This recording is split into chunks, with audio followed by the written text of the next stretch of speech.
Hello everyone, I am the storyteller and I am here to help you today. I know you use this video to fall asleep, so before that, like the video and subscribe to the channel. Also, where are you from and what time are you watching? Now get comfortable and relax. I remember the day I arrived in that small, quiet town. The place had dirt roads and old storefronts. The people I saw looked tired and spoke softly. I had driven for hours along empty highways, passing dry fields and patches of dead grass. When I spotted the old mansion on a hill at the edge of town, it looked run down and empty. There were boards across some windows and a fence that leaned to one side. Even so, I decided to rent it. It was cheap, and nobody seemed interested in it. But from the first night I spent there, I knew something was off. Something was in the walls calling my name, moving things in the dark, filling the air with a smell like burned paper. I had never felt so uneasy in my life. I drove my car up the dirt path that led to the house and parked near the front door. The sky was cloudy, and I could see the chipped paint on the porch. The landlord I spoke to on the phone told me he handled several properties in the area. He never gave me his name, just a short, gruff introduction. He said the place had never had a registered owner. He said it belonged to no one. He seemed eager to get a renter. I remember nodding and accepting his terms without thinking twice. I was broke and tired of living in a cramped apartment in another state. I wanted a large space where I could have some quiet. I didn't ask questions. My first step inside felt strange. I pushed open a heavy wooden door and walked into a large foyer with a broken chandelier. The floorboards creaked. There were no lights except the dim afternoon sunlight seeping through old curtains. The hall smelled stale and dry. The walls had old wallpaper peeling at the corners. I tried turning on a light switch, but nothing happened. I had brought a flashlight in the car, so I went back, grabbed it, and started shining it into each room. The house had large rooms with dusty furniture and old portraits on the walls. I didn't recognize any faces in those portraits. Some looked like men in old-fashioned suits, others like women in plain dresses. No names, no plaques, just these old frames hung unevenly. In the kitchen, there was a wooden table and a few mismatched chairs. I opened a door that led to a small pantry with empty shelves. I checked the stove. It was old and not connected to anything. I opened drawers in the kitchen and found no utensils or cookware. Everything was empty. I carried my suitcase upstairs. There were 3 bedrooms. Each had a bed frame without a mattress, an empty dresser, and a dirty window. The floor felt gritty under my shoes. I planned to sleep in a sleeping bag for now. I wanted to clean the place over the next few days. I set my sleeping bag down in the largest bedroom at the end of the hall. The window overlooked the backyard, which was overgrown and had a few broken statues near a collapsed shed. That first night I had trouble sleeping. I was alone in a big, quiet house. There was no traffic outside. The town was distant. I could hear my own breathing and my heartbeat. Around midnight, I heard something inside the walls. At first, it sounded like scratching or shuffling. I lay still, listening. It got louder, like someone sliding their hand along the inside of the wall. I stood up and pressed my ear against the wallpaper. I heard a muffled voice. It said my name. It wasn't loud. It sounded like a whisper, but I recognized it.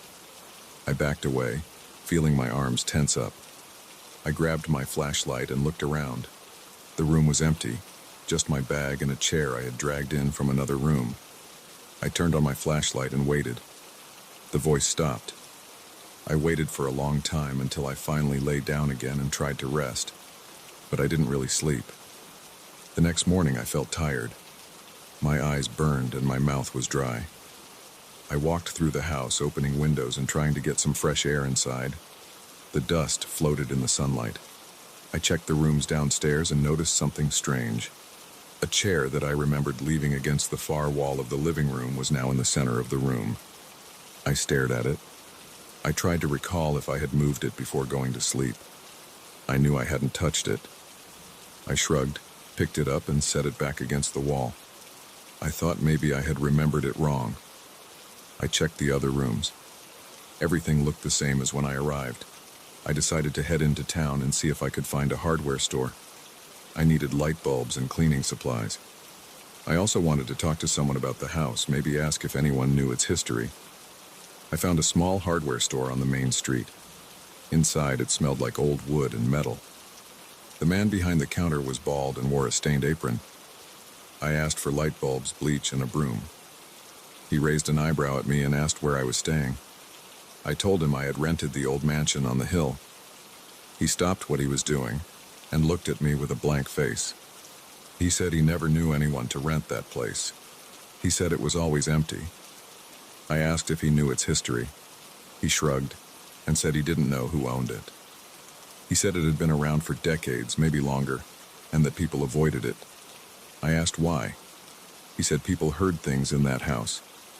Then he changed the subject and went back to stocking shelves. I paid and left.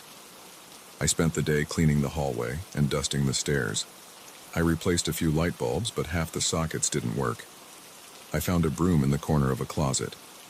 Its handle was cracked. I swept piles of dust and small bits of broken glass. I found a rolled-up newspaper in one corner of the living room. It had no date, no headlines, just blank pages with smeared ink. It smelled like old, damp paper. I tossed it aside. That night, before I went to sleep, I tried to block out any sound. I wore earplugs. I also decided to keep my flashlight ready. I turned off the few lights that worked and got into my sleeping bag. I closed my eyes, but my mind wouldn't settle. I kept thinking about that voice. It had said my name. How could it know my name? I must have dozed off because I woke up to complete darkness. The earplugs had fallen out. I heard my name again. It was inside the walls, behind me. I sat up and shone my flashlight around the room. The floorboards looked the same. The walls looked the same. Then I smelled something. It was a sharp smell like burnt paper. I sniffed the air. It was stronger near the door. I walked into the hallway. The smell came and went like a gust of air pushing it around. I walked slowly, checking each room. I found nothing burning, no smoke, no ashes. Then I noticed a portrait on the wall at the end of the hallway. It was a painting of a man with a thin face and round glasses. I swear the eyes in that portrait were pointed at me. I remembered earlier when I first saw it, I thought the man's eyes were looking to the side. Now they faced forward.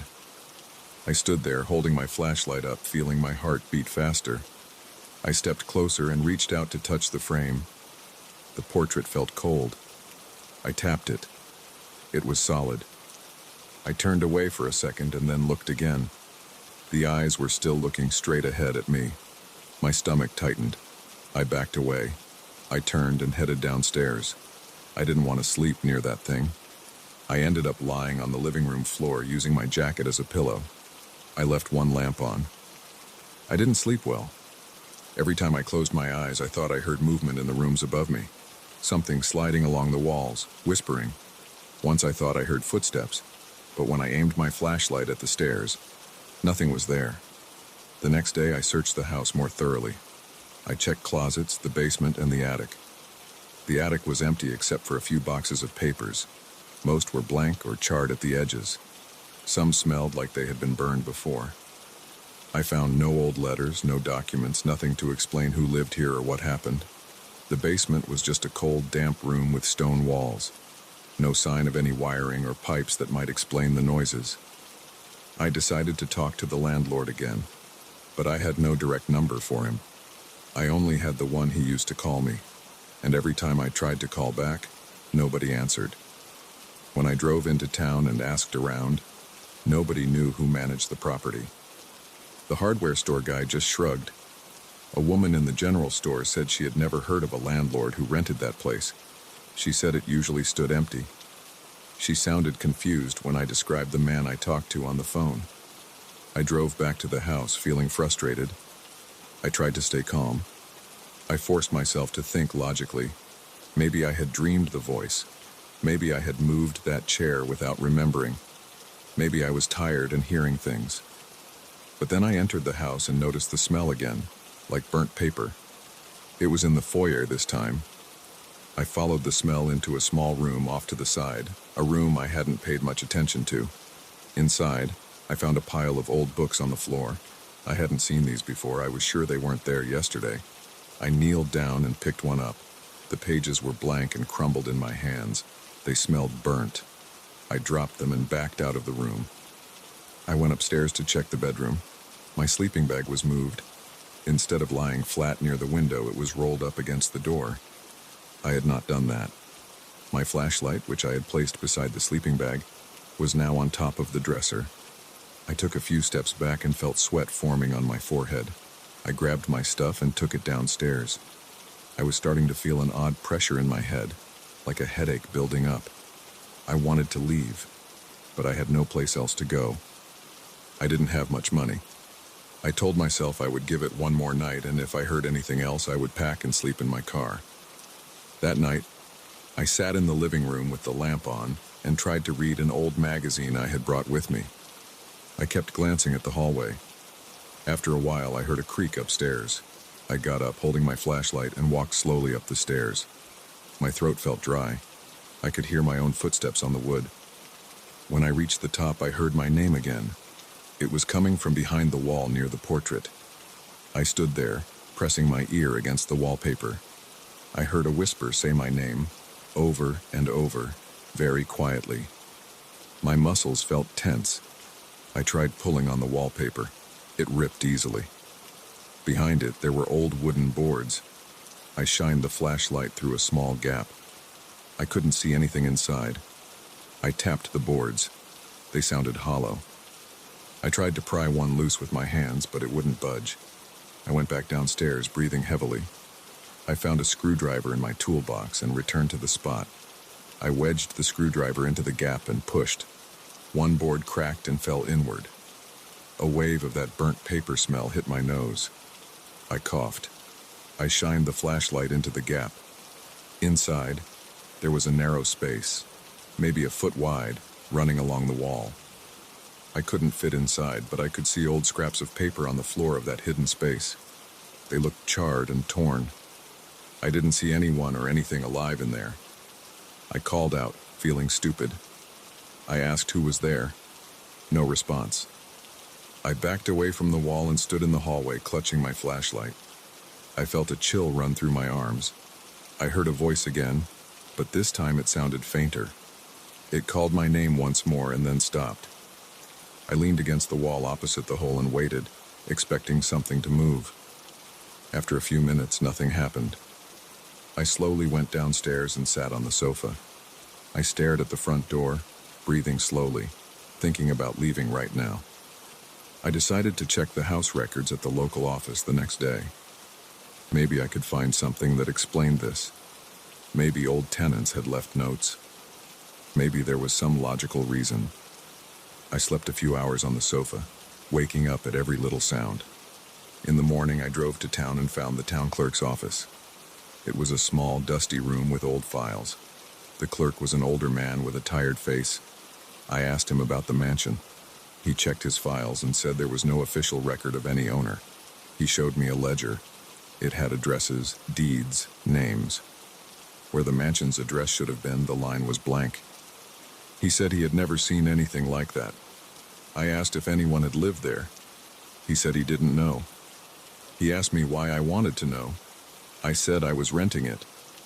He looked surprised and said he had never heard of anyone renting it. I left the office feeling more confused. I went back to the mansion one last time. I entered through the front door. I smelled burnt paper again, even stronger this time. The hallway felt colder. The portrait's eyes seemed to stare straight at me. I called out, asking who was there. My voice sounded weak in the empty rooms. I walked through each room, checking the furniture. Things were moved again. Chairs were placed in odd positions. The old frames on the walls seemed crooked. I stood in the foyer for a long time, listening. Nothing. I walked slowly to the door and stepped outside. I locked the door behind me and put the key in my pocket. I stood on the porch, looking at the warped fence and the empty yard. I could still smell that burnt paper on my clothes. I got in my car and started the engine. I sat there looking at the mansion's windows. I didn't see anyone inside. No faces, no movement. just old glass and torn curtains. I decided I had seen enough. I backed out of the driveway and left, telling myself I would never return. My heart was still pounding, and my hands felt clammy on the steering wheel. As I drove away, I could almost hear my name, very faint, carried on the wind behind me. I tried not to think about it. I just kept driving, watching the road ahead.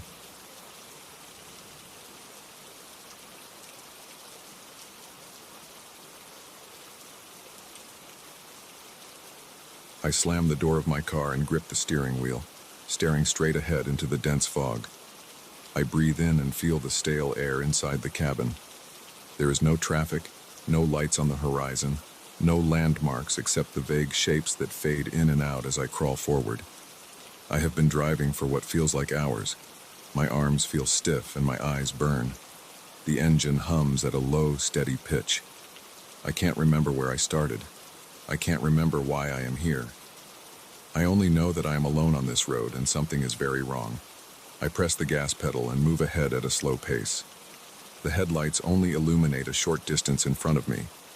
Everything else is hidden by a thick, white fog. The fog never thins out, never shows signs of lifting. I see shapes drifting through it, shapes that vanish as soon as I look directly at them. They move in a slow, twisting way, as if they are alive, or at least aware of my presence. I try not to think about it. I keep my focus on the yellow line at the center of the asphalt, but I notice something repeating. On my left, there is a twisted tree with no leaves. It leans to one side, and its bark is dark and uneven. Then, after I drive another short distance, I see a rusted sign on the right. I can't read what it says because the paint is almost gone. The metal is bent and corroded. I pass it. A moment later, a small empty gas station appears. There are no lights on. There is a single pump, old and scratched, and a glass door that reflects my headlights. There is no one inside. I roll by it at low speed, checking my mirrors.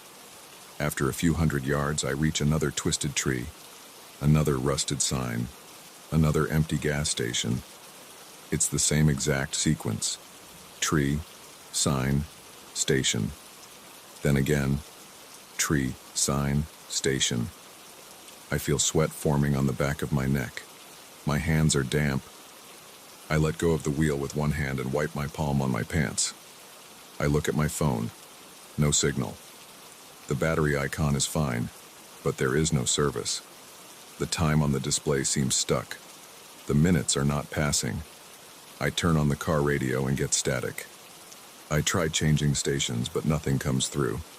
The engine rumble, the light static, and my breathing are the only sounds. I slow down and stop the car. The engine idles. I feel the vibration through my seat. I look over my shoulder, expecting another car or some headlights from behind. There is nothing, just the road, the fog, and that twisted tree. I open the window slightly. The air outside feels thick and cold. It smells damp and stale like wet cloth. I listen. I hear a voice. It is gentle, like a person speaking in a calm tone, but I can't understand the words. I listen harder. There are several voices. They overlap in quiet whispers. They sound patient but firm, like they are waiting for me to do something. I can't see anyone. There are no shapes approaching the car. The fog moves in slow patterns, forming outlines that look like people 1 second and then vanish the next. The voices say something like, "Come, step out, over here." I'm not sure. I only catch fragments, but they all sound inviting. They are not threatening, but they do not stop. I roll up the window and grip the wheel again. My heart is beating fast, my mouth feels dry. I don't know where I am and I don't know how to get out. I put the car into gear and continue forward. Soon enough, I see the same rusted sign and the same gas station. I feel a lump in my throat. I try speeding up. I press the pedal and watch the speedometer climb. The headlights stretch farther ahead, but the scenery still repeats. Tree, sign, station. Tree, sign, station. The voices do not fade. They seem to grow slightly louder. They say, "Leave the car, come here, follow us." I try not to listen. I stare at the road and keep driving, hoping something will break this cycle. After several loops, I slow down again. Maybe I can turn around. I check my mirrors, see nothing, and make a slow U-turn on the empty road. The tires grind on the asphalt, and my headlights swing across the dark shapes in the fog. I face the other direction and drive back the way I came, but nothing changes. After a short distance, I see the same twisted tree on the same side of the road, the same sign, the same gas station. It does not matter which direction I go. It's always the same sequence. I turn off the engine and sit in silence for a moment.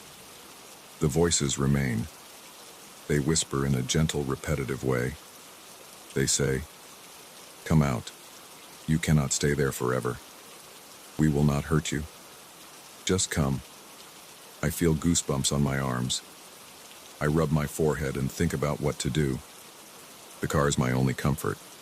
The seat is familiar. The smell of old upholstery and stale coffee in my cup holder feels normal. Outside, everything is strange and cold. I decide to check the gas station. Maybe I can find a phone, a landline, or something that connects me to the outside world. I open the door and step out. The ground feels damp. The fog touches my face. It has a clammy texture. I walk slowly toward the gas station. The pump is silent. The handle is old and cracked. The building is a small structure with one narrow door and a dusty window. I peer inside. There is a counter, empty shelves, no products, and a single stool.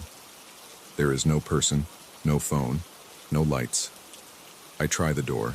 It opens with a creak. Inside, it smells like old wood and stagnant air. I check behind the counter. There is no cash register, no phone, no papers. Just an empty space. I hear the voices again. They seem closer. They are not coming from a speaker or any device. They are just there. I look back through the door and see my car idling in the fog. I left the engine running. The headlights shine on the twisted tree outside. The voices say, "You need to leave the car behind. It's not going to help you." I clench my jaw and step outside again. The fog swirls around my ankles and legs. I feel a chill on my skin. I do not see anyone. I call out, "Who's there?" My voice sounds weak. There is no response besides the steady whispers. They never stop. They keep inviting me, but they never say who they are. I return to my car and get inside. I close the door and lock it. The central lock clicks. I feel a bit safer behind the glass. I drive again. The cycle continues. After a few loops, I try a different tactic. I stop near the twisted tree and examine it. I roll down my window and shine a flashlight on it. The bark is rough and cracked. There are no markings. It looks normal, except it's always the exact same tree in the exact same position. After I pass it, I come to the rusted sign. I stop there too. The sign is a simple rectangle of metal bolted to a wooden post. The paint is faded. I think I see the outlines of a word, but it's too unclear to read. I run my finger over it and flakes of rust stick to my skin. The material is solid, not an illusion. I move on to the gas station again. Same scene, same emptiness. The voices keep pushing me. They say, "Stop fighting this, step into the fog, we can guide you." I refuse to leave my car behind. I get back on the road and drive faster. I press the horn and hold it down. The sound is loud, but it doesn't change anything. The loop continues. I try turning off my headlights to see if I notice anything different. Without headlights, I see only darkness and swirling shapes in the fog. I can't drive safely like that, so I turn them back on. I think about breaking a window in the gas station or ripping down the sign, but I doubt that will help. My hands shake. My mouth is dry. I take a sip of bottled water from the car's cup holder. The water is stale and warm, but it helps a little. I feel my heart pounding in my chest. My forehead is sweaty. I wipe it with my sleeve. I realize I have no real plan. I consider just walking into the fog. But where would I go? The voices say they will guide me, but why should I trust them? They have not shown themselves. They just keep whispering. Yet I have tried everything else. I drive a few more loops. The same pattern, tree, sign, station. The repetition never ends. The fog never clears. The night never turns to day. My phone still has no signal. The radio is still static. My body is tired and my eyes ache. My neck feels stiff. I try to massage the back of my neck with one hand while steering with the other, but it doesn't help much. I feel a dull ache in my shoulders. Eventually, I park in front of the gas station again. I sit there with the engine running and headlights on. I listen carefully. The voices are calm and patient. They say, "We are waiting. You cannot keep driving in circles. We are not going away." I inhale and exhale slowly. I tell myself that I have to try something different even if it makes no sense. If I keep driving, I will waste fuel and never escape. The scenery will never change unless I change what I'm doing. I turn off the engine and remove the keys. The silence grows thicker. I can hear my breathing and the quiet whispering outside. I open the door and step out. I take a few steps away from the car and wait. The fog swirls around me. My shoes sink slightly into the damp ground. The air is cold. I look around. The gas station is behind me. The road is in front of me, and the twisted tree and sign are somewhere behind the layers of fog. I call out again, "Who are you? What do you want?" The voices respond at once.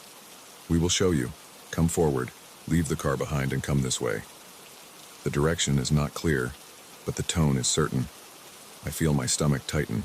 My hands tremble a bit, but I force them to stay steady. I do not see anyone, but the voices have a weight to them. I consider the risk. My car is my last connection to something normal, but it's useless here. I cannot escape by driving. The road is a loop that leads nowhere. I walk a few steps along the roadside. The gravel crunches under my shoes. The fog thickens, making it hard to see the car behind me. I hesitate and turn around to check. The car's shape is faint through the fog. The headlights are off, but the outline of the car is still visible. I consider running back to it and trying again, but I know it's pointless. I have tried everything else. The voices say, "Keep coming. You are close. We are here." I still cannot see them, but the sound is all around me. It feels like multiple people speaking quietly near my ears, but I feel no breath, no physical presence. Still, I follow their instructions. I move farther from the car, step by step. The ground feels the same. The air is cold. The darkness never fades. The voices continue to guide me. They say, "A little more. Don't stop now." I walk slowly, keeping my arms close to my body. My heart pounds hard. My legs feel stiff. My back aches. I keep thinking about what I left behind. The car, the road, the gas station, the sign, the tree. They gave me no answers, only repetition. The voices are the only thing that acknowledges my presence here. They respond to me. They seem to want me to move forward. I continue walking. The fog makes it impossible to see more than a few feet ahead. My shoes become damp from the moisture. I keep listening to the voices. They say, "Yes, that's right. Keep going." My body feels tired, but I don't stop. I know that staying at the car was pointless. I know that driving in circles was getting me nowhere. As I move deeper into the fog, I notice that the voices do not become any louder, but they remain steady. They speak in calm tones. They guide me forward without giving reasons or explanations. I accept it because I have no other choice. I walk until I can no longer see the car or the gas station behind me. The ground is still solid, and I hear the gentle whispering around me. I feel my heartbeat slow down a bit. I am nervous, but I am not panicking. The voices continue to speak, and I continue to follow them. I take careful steps, one after another. The air remains cold, but I grow used to it. I do not know where I am going, but I know that I am leaving the loop behind. The fog still surrounds me, but the repetition and the useless driving are now in the past. I keep going. I listen and move as they instruct. I have nothing else but this path. No one appears in front of me, but I feel a strange sense that I am not alone. The voices never waver. They lead me forward. I do not know what I will find, but I keep walking. I feel my muscles tense and release with each step. I inhale and exhale the cold, damp air. The loop of the road is no longer holding me. The car sits somewhere behind in the fog, silent and empty. The voices say, "Good. Keep going." I do.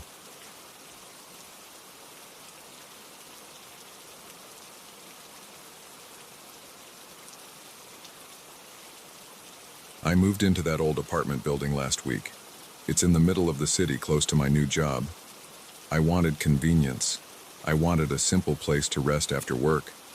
I got something else. Every night since I settled in, I've heard heavy steps right above me. They scrape along the floor. I hear chains dragging. I hear someone muttering. I can't understand the voice, but it's there. I know what footsteps sound like, and these are footsteps. But the apartment above mine is supposed to be empty. The landlord said nobody has lived there for decades. Still, every night it starts again. I can't ignore it. Something is happening up there. Something that's not supposed to be happening. The building is old and has those narrow hallways.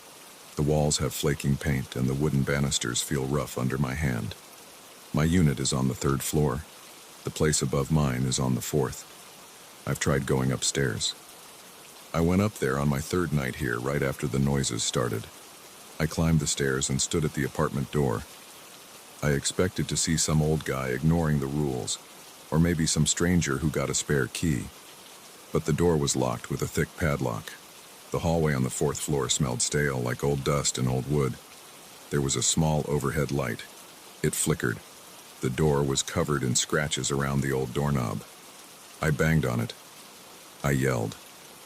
I heard no voice inside. The noise stopped for a minute or two, but then it started again right behind that door. I listened. Heavy steps, a chain rattling on the floor, the same low murmuring. I went back downstairs.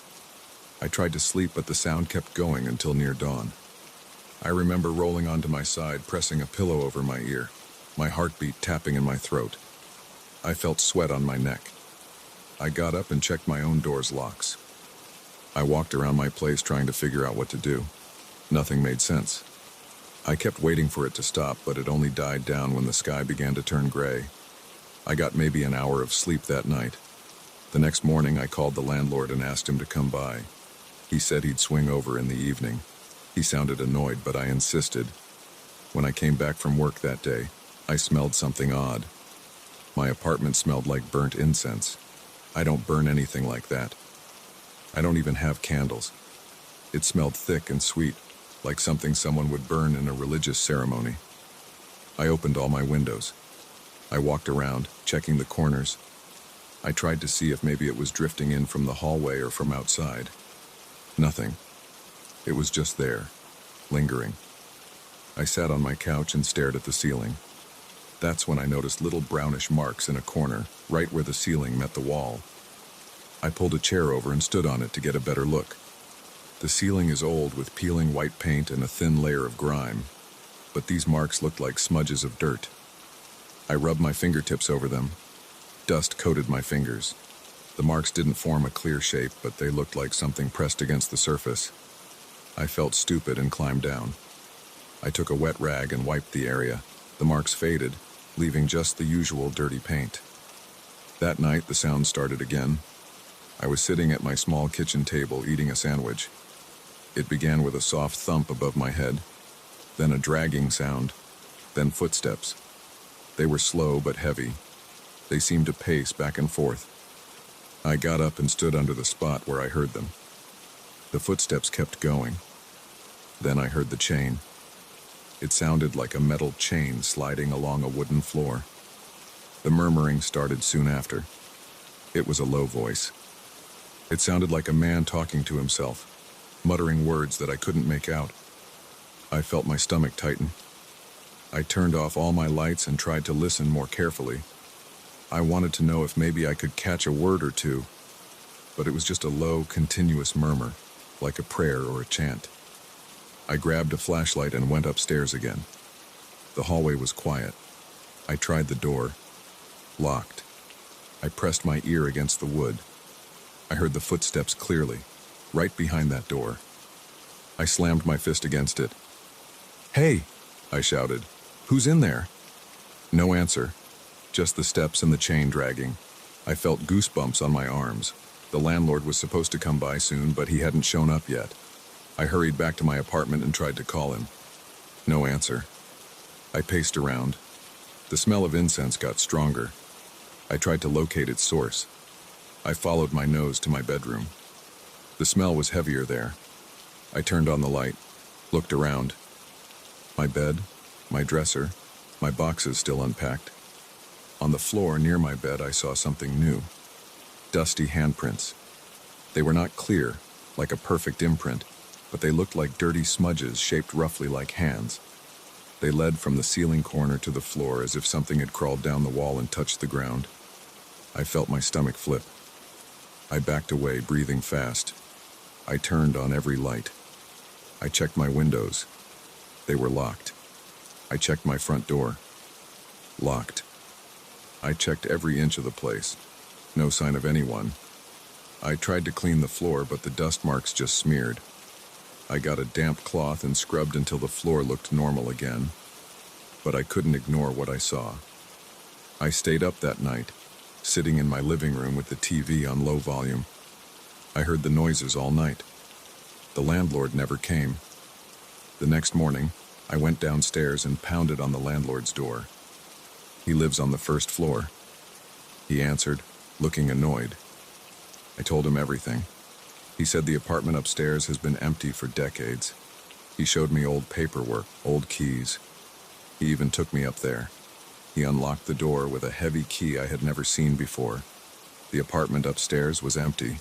The rooms were bare. No furniture, no lights, no curtains.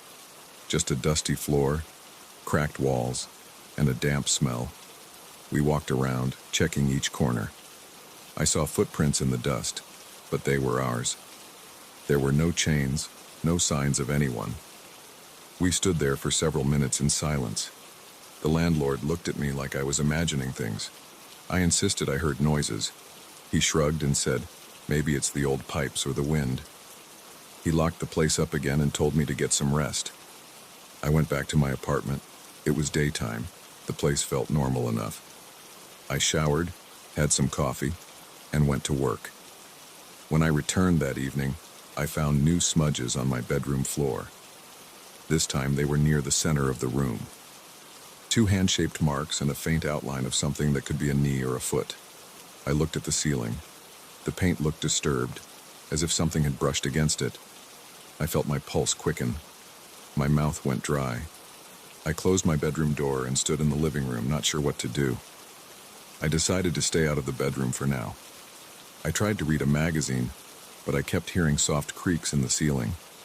Not full footsteps, just light creaks. I turned up the TV volume. Night fell. The heavy footsteps started again. The chain dragged again. The murmuring returned. I tried to record the sound with my phone. I stood on a chair and held it up to the ceiling. The footsteps sounded even heavier from that close. I felt the vibration under my hand. The chain sound made me grit my teeth.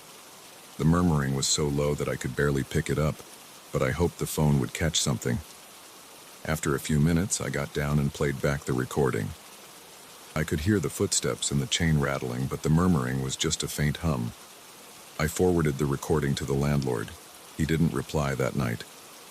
The incense smell returned around midnight. It drifted through the apartment, making my nose sting. I searched every cabinet, every drawer to find if something was burning. Nothing. The smell just existed in the air. I sat on my couch, body tense, muscles stiff. I looked up at the ceiling. The paint was old and cracked in places. The noises seemed to move around above me. I focused on my breathing to stay calm. My chest felt tight. My shoulders felt locked. I considered leaving right then, just grabbing my keys and going to a hotel. But I didn't have that kind of money to throw away. I just moved here.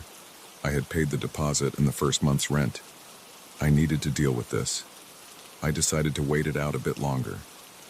Maybe it was some kind of pipe issue. Or maybe someone had a spare key to the upstairs place. Maybe they were messing with me.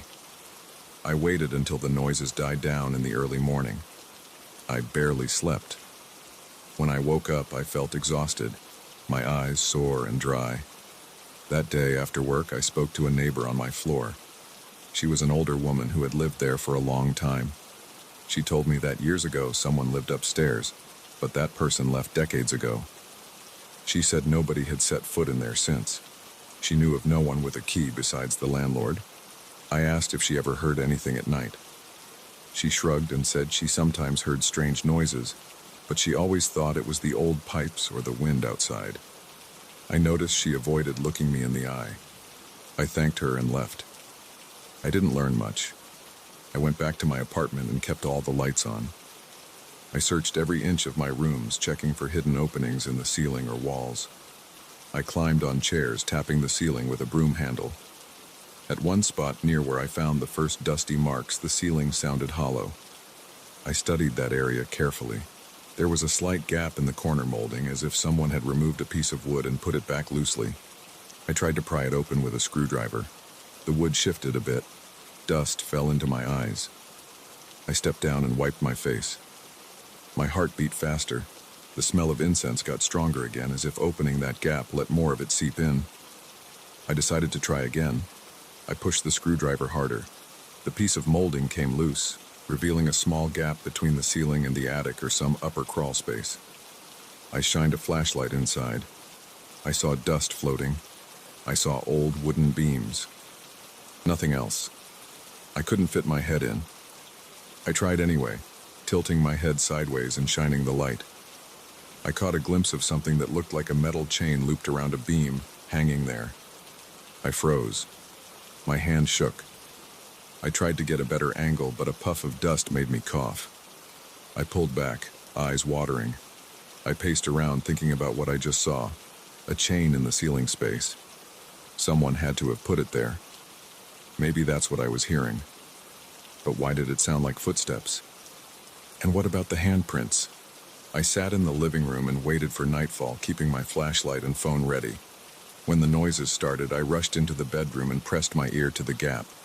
The footsteps were clear, louder now. They seemed to circle above me. The chain rattled. I heard the murmuring more clearly now, and it sounded like a low voice whispering short phrases. I couldn't understand the words, but it sounded like a man's voice, rough and steady. My hands started trembling. My breathing got shallow. My heart pounded. I didn't want to stay there anymore, but I felt stuck. I grabbed my phone and called the landlord again. He answered this time. I told him what I found. He said that there's no attic space, that the fourth-floor apartment is the top floor. He said there's only a roof above it. I told him I saw a chain. He sounded frustrated. He said he'd come tomorrow morning with a ladder and tools to check it out. I told him to come now, but he refused, said it was too late. I tried to sleep on the couch, but every time I closed my eyes, I heard the steps. I got up and looked at the floor in my bedroom. More dusty handprints had appeared, this time right under the gap in the ceiling. They looked smeared, but clearly shaped like hands and fingers. The incense smell was so strong that my throat felt irritated. I held the flashlight up at the gap. The dust danced in the beam. I spoke out loud, asking who was there. The noises didn't stop. I asked again, louder. No answer, just the same muttering. I stomped on the floor, screamed that I was going to call the police. Nothing changed. Eventually, the noises faded near sunrise. I dozed off for a couple of hours. When I woke, I had a headache and felt nauseous. The landlord came by mid-morning with a stepladder and a crowbar.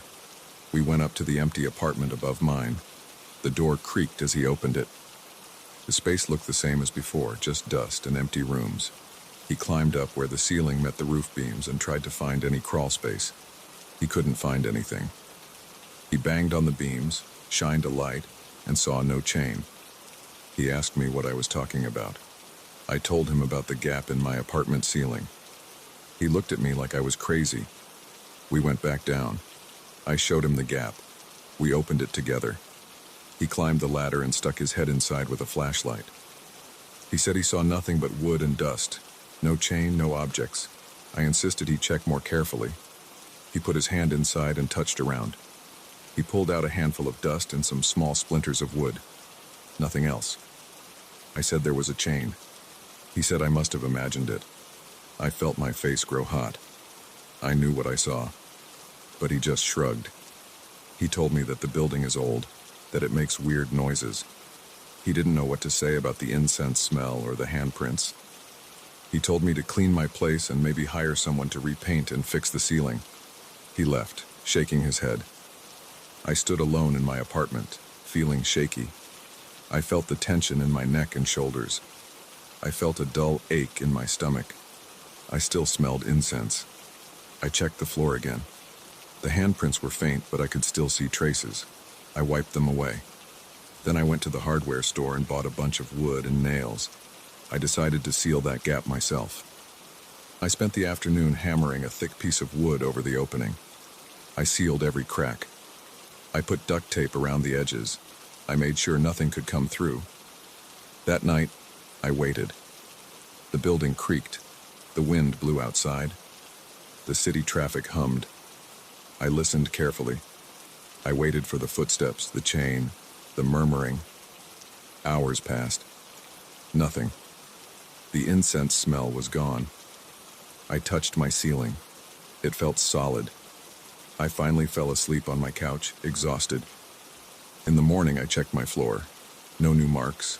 I sniffed the air, no incense. It was just my apartment, old and a bit dusty, but quiet. I got ready for work. As I stepped out, I glanced up the stairs toward the 4th floor. Everything was still.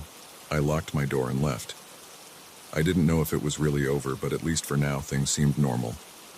I knew I'd be on edge at night, waiting to hear those sounds again, but I was ready. I had sealed that gap. If something wanted in, it would have to break through real wood and nails. I hoped that would be enough.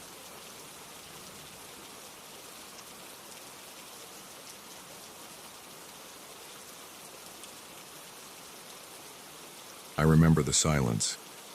That day in the forest, there was no wind, no rustling leaves, no calls of birds. I had never heard anything like it, or rather, not heard anything at all. It made my ears feel blocked. I noticed how every step sounded louder than normal. I felt something was wrong from the start, but I went deeper anyway. I just wanted to finish that trail and go home. I left my car about 100 yards from the trailhead. The path into the forest looked normal from where I stood. The sun was bright enough and the sky was clear. I had water in my backpack. I had boots with good soles. I had a hooded jacket tied around my waist. I had no reason to worry, but my stomach felt tight. The silence made it feel like my ears were underwater. I checked my phone. No signal bars. I expected that. I zipped it back into my pocket and went in. As I walked, I noticed how even my breathing sounded too loud. My boots crushed small twigs, and every crack felt like it echoed. The trees looked normal at first glance. Tall trunks, rough bark, thick branches. But as I went farther, I noticed that some of the trunks looked bent, as if curving toward the trail. I stopped and looked around. The forest floor was covered in damp leaves and patches of moss. The air felt heavy. When I looked up, I saw branches that seemed to twist in odd angles.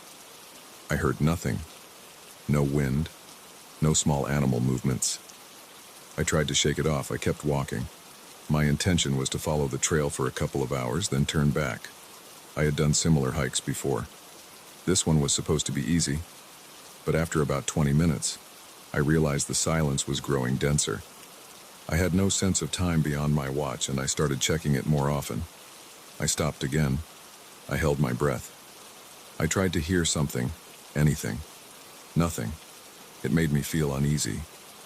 I thought about turning back, but I decided to keep going a bit more. The trees around me were tall and close together. They created a sort of tunnel.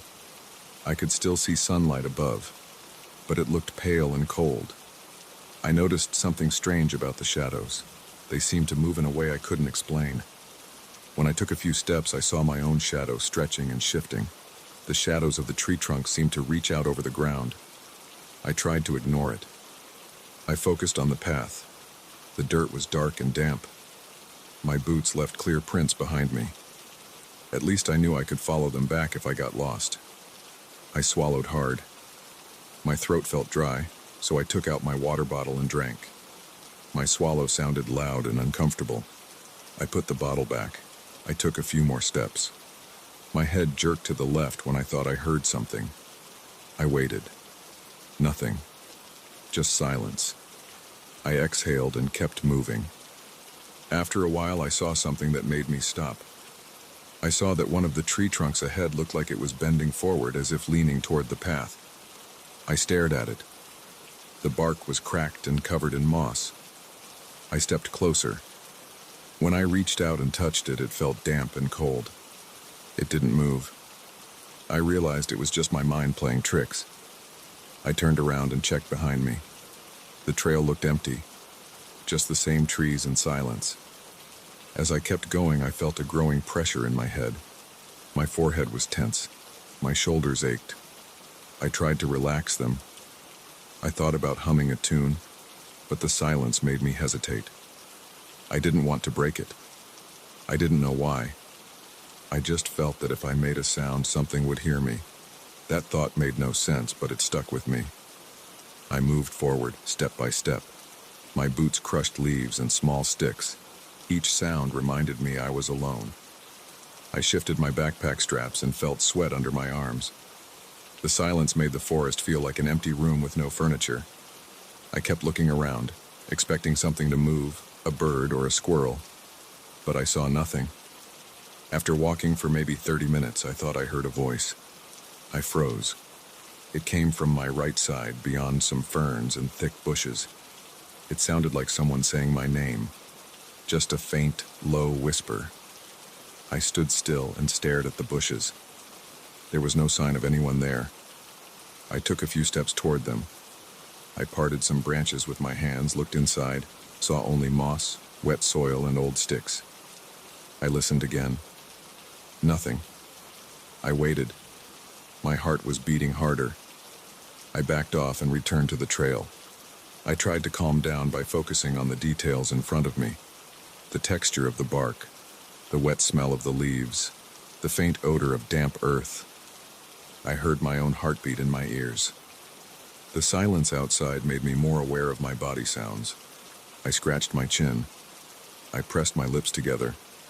I walked on and decided I would turn back after I reached a small creek that was supposed to be about an hour into the trail.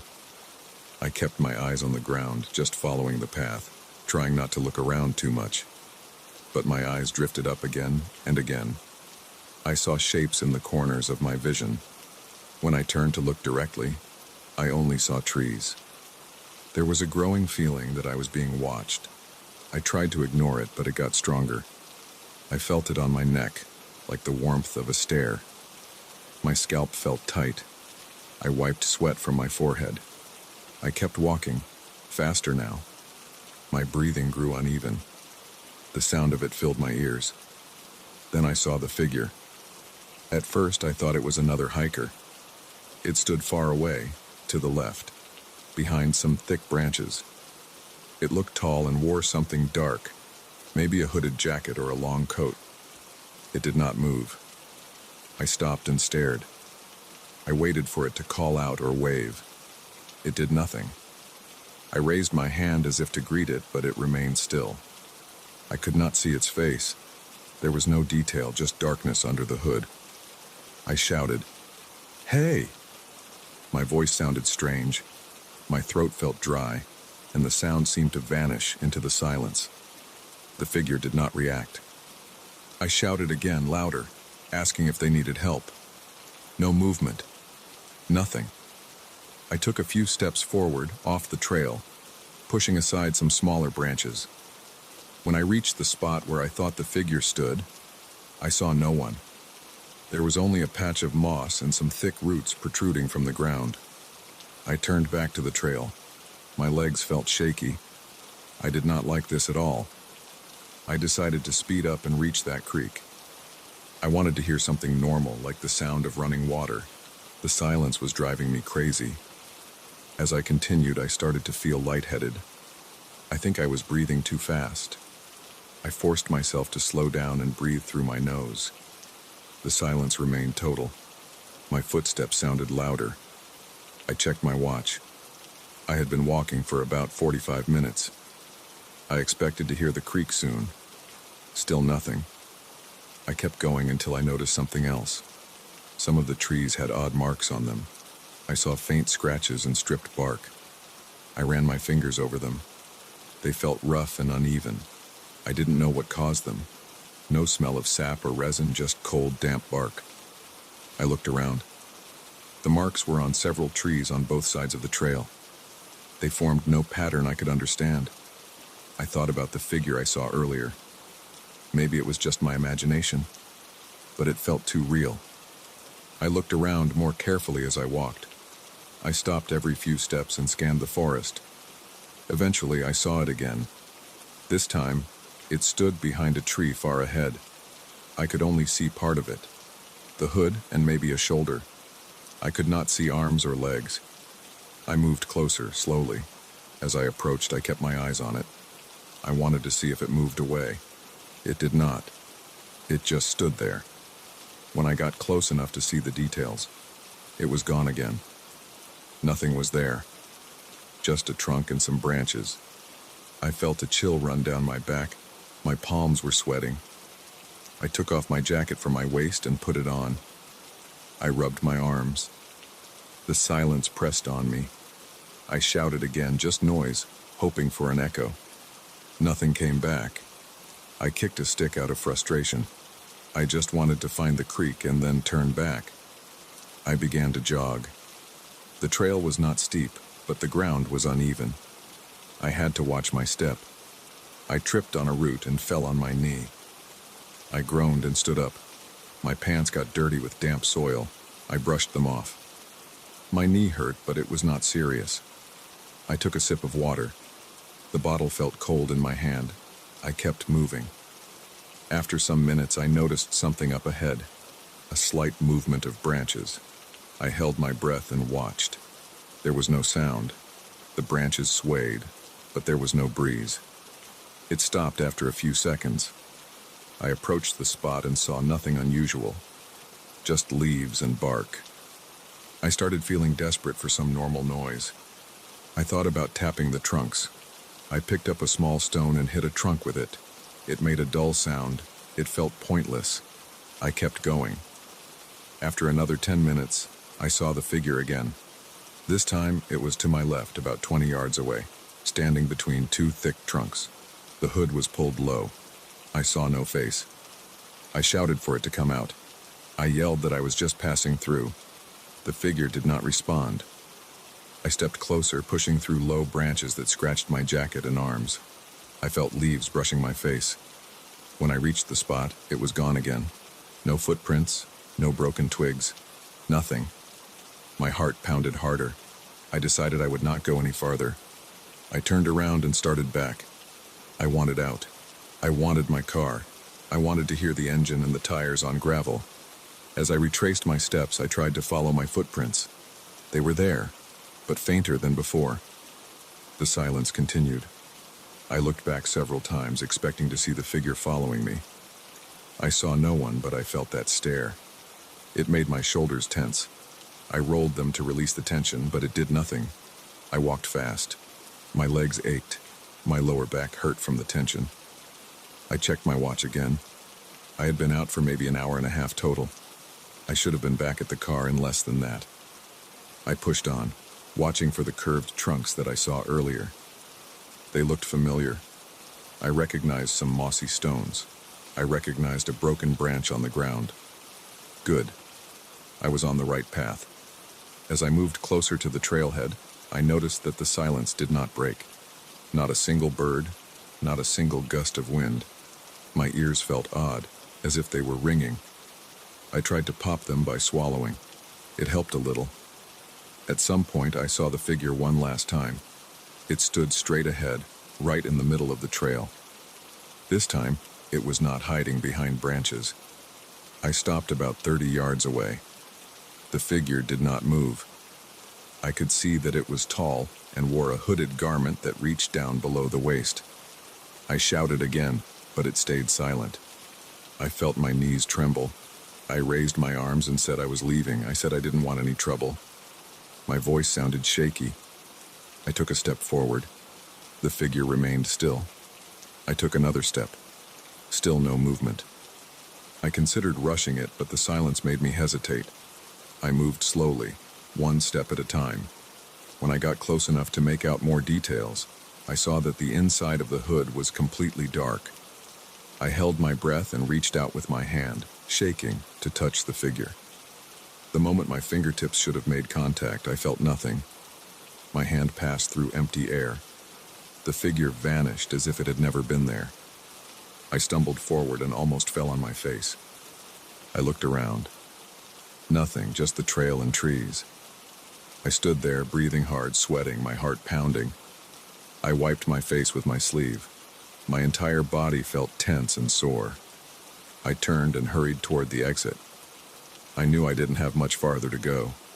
I forced my legs to move faster, ignoring the pain in my knee and the ache in my shoulders. I just wanted to be out of there. When I finally reached the trailhead, I saw my car waiting exactly where I left it. I pressed the unlock button on the key fob and heard the chirp of the locks. That sound felt too loud after all that silence. I jumped in, slammed the door, started the engine, and pulled away. As I drove away, the forest grew smaller in my rearview mirror. I still heard no birds, no wind, no nothing. The silence remained behind me, locked in that place. My heart was still beating fast. My muscles still felt tight. I gripped the steering wheel and kept driving, not looking back again.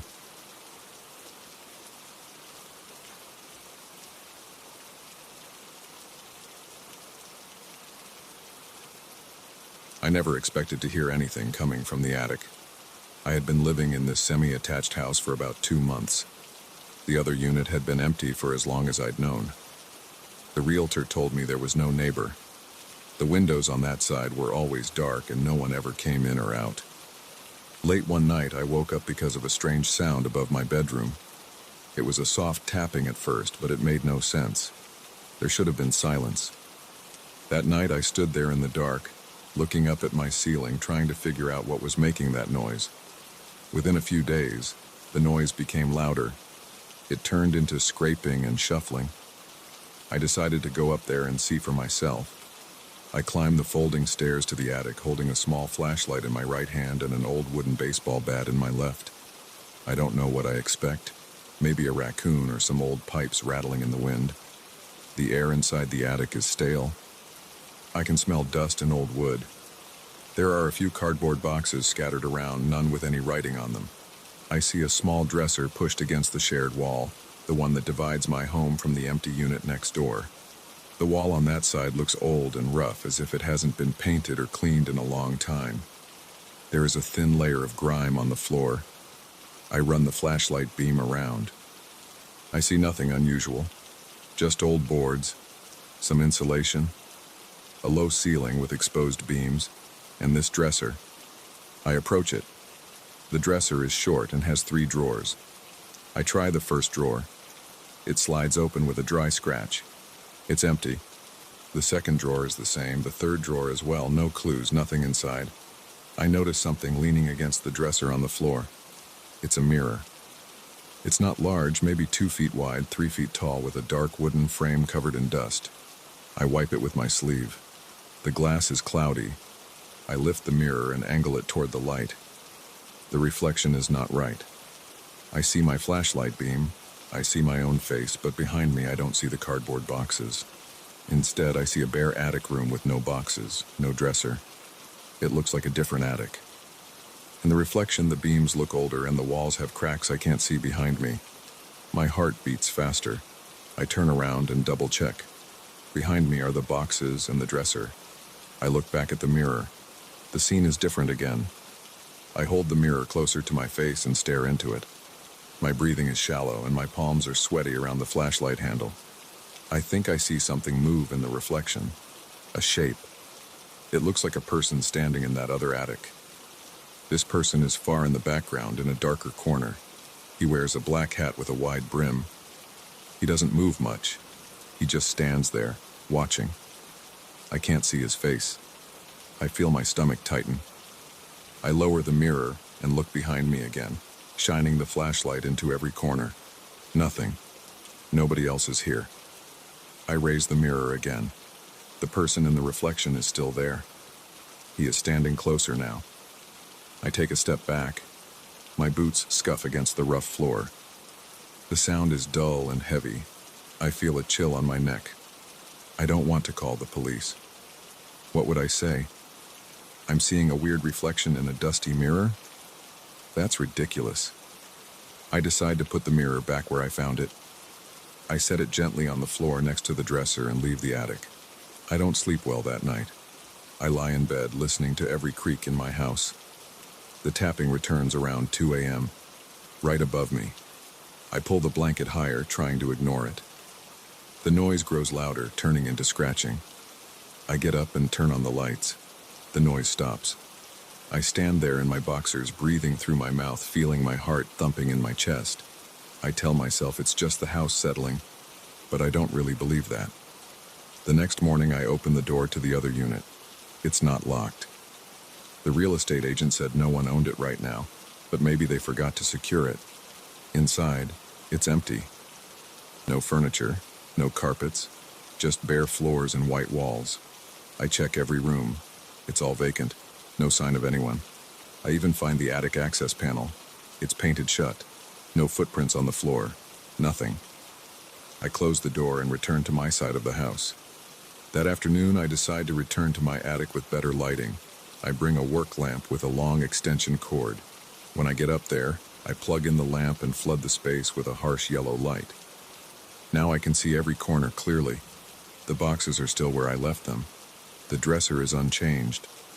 The mirror is on the floor. I pick it up and look into it again. The reflection still shows a different attic, but now I can see more details. The boards in the reflection look rotten. The ceiling sags in places. There's no dresser, just empty space. The figure with the black hat is still there. He's standing closer than before. I can see the outline of his shoulders and something like a coat. I still can't see his face. I say nothing. I breathe slowly. My skin feels cold. I lower the mirror and face the wall between the units. I tap on it with my knuckles. Solid. I push against it. It doesn't budge. I don't hear anything from the other side. I turn back to the mirror. The figure is gone. I feel relief. But then I hear something above me. The scraping sound. It's right above my head now. I shine my flashlight upward. I see a wooden beam, dusty insulation. Nothing moves. The noise stops. I look back at the mirror. The figure is there again. This time he's so close I can almost make out a shape under the hat. I drop the mirror. The glass hits the wooden floor and wobbles but doesn't break. I back away. My breathing comes in quick, shallow bursts. I walk backward until I reach the attic stairs, and then I climb down as fast as I can, nearly losing my balance. For the next few days, I try to ignore the attic. I keep hearing noises at night. It's always at night. Scratching, then tapping like nails dragging across a board. Sometimes I hear a muffled thump, like something hitting the wall. I try to put headphones on and watch TV. The noise gets louder when I ignore it. When I pause the TV and listen, it quiets down. It's like it's waiting for my attention. On the third night, I can't sleep. I stay awake in the living room, sitting on the couch, staring at the ceiling. My throat feels dry. My shoulders are tense. My legs are shaking. I keep thinking about that mirror. I don't know why I'm afraid. It's just a mirror. Maybe it's broken or warped. Maybe it's reflecting something else, like a trick of the light. But I know what I saw. That figure was there. I rub my hands together and bite the inside of my cheek. Around midnight, I hear it again. The sound from the attic. I stand up, grab my flashlight and the bat again, and go upstairs. The ladder creaks as I climb. My heart is pounding. My mouth is dry. I feel sweat on the back of my neck. The lamp is still up there, so I turn it on. I see everything just as before. The boxes, the dresser, the empty drawers, the mirror on the floor. I pick up the mirror and hold it tight. I lift it, face level, and stare into it. The figure is there, right in front of me, as if standing just behind the glass. I can't see his face, it's dark under that hat, but I feel his eyes on me. I feel a heavy sensation in my chest. I can't look away. I try to say something, but my throat is tight. I manage to whisper, "What do you want?" No answer. The figure doesn't move. I try to lower the mirror, but my arms feel weak. My hands are shaking. Suddenly, the noise starts again. Scratching above me. Long, steady scratches. It sounds like claws on wood. I swallow hard. I try to lower the mirror. The figure moves closer in the reflection. I see him raise a hand. His hand is just a dark shape. I don't see fingers, just the outline of something reaching toward me. I gasp and set the mirror down again, leaning it against the dresser. The noise in the ceiling grows louder. Now it sounds like something scraping hard, trying to find a way through the boards. I step back and hit my head on a low beam. I curse under my breath, rubbing the spot. I grab the dresser drawers and yank them fully out. They're completely empty. Not even dust inside, just smooth wooden surfaces. I shake them, look behind them. Nothing. I push the dresser aside. Behind it, the floorboards are loose. I kneel and pry one up. It comes off easily. Underneath is just insulation and a few spider webs. I see no tunnels, no hidden compartments. I push the dresser back and look around. I walk to the wall that divides the two units. I press my ear against it. I knock a few times. The noise in the ceiling quiets. I stand still, breathing through my nose, listening. Suddenly, there's a bang on the other side of the wall. I jump back and nearly drop the flashlight. My heart is racing so hard I can feel it in my throat. There's nothing there. I know that side is empty. I saw it with my own eyes. It's just vacant rooms and empty floors. I take a deep breath and return to the mirror. I grab it by the frame and face it toward the dividing wall instead of myself. I see the reflection of that other attic again. Now it looks darker. The figure is gone. I see only the empty space, cracked boards, weak light. I slowly angle the mirror back toward me. The figure appears again, closer than before, as if he's leaning right into the glass. My hands tremble. I feel sweat dripping down my back. I try to set the mirror down, and as I do, I whisper, "Stop." I don't know why. I just say it.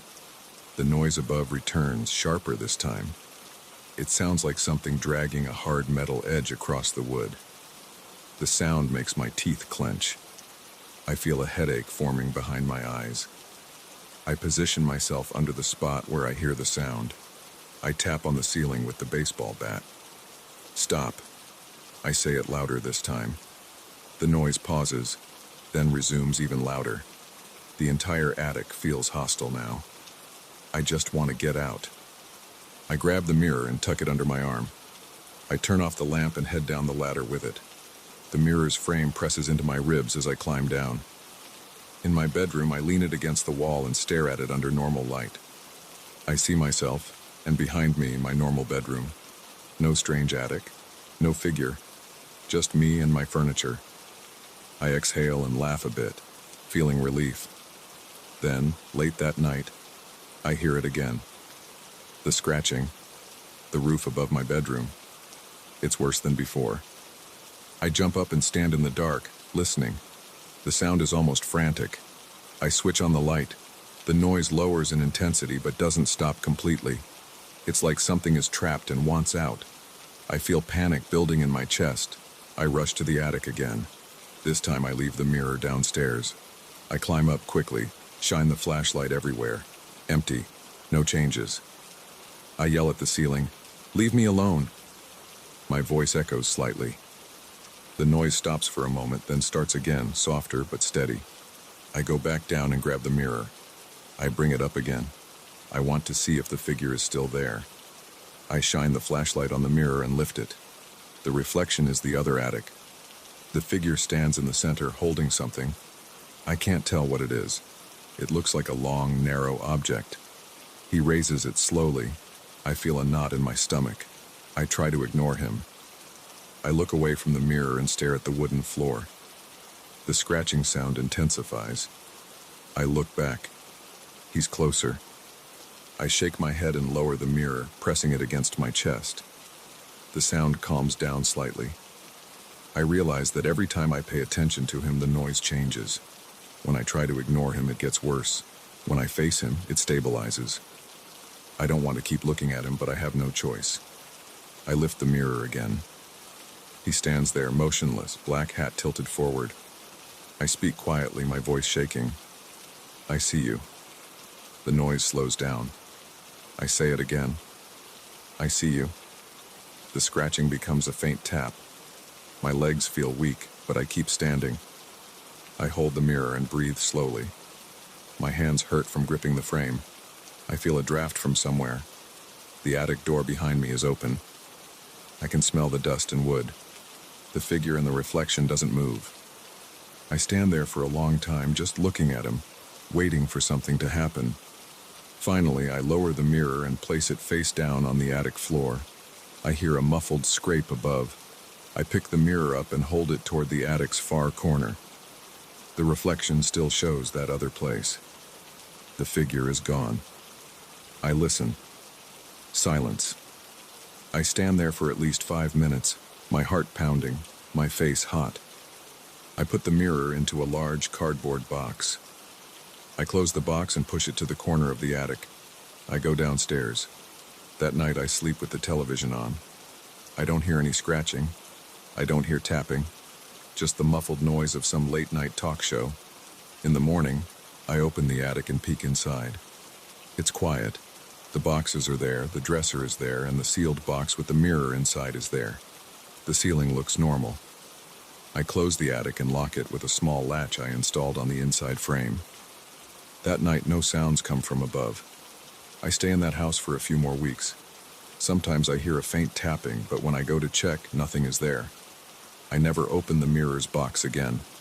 I leave it there, buried under old junk, hoping that I never see that figure again. I keep my house lit at night. I keep the TV on, some music playing. The silence makes my ears ring. Whenever I think I hear something, I stop and listen carefully. Usually it's nothing. Sometimes it's a soft scrape, but it fades if I turn on the attic light and say, "I see you." After that, nothing happens. I guess he stays on his side. I don't know who he is. I don't know why that mirror shows that place. I don't know what would happen if I smashed it, and I don't want to find out. I'm not looking for explanations.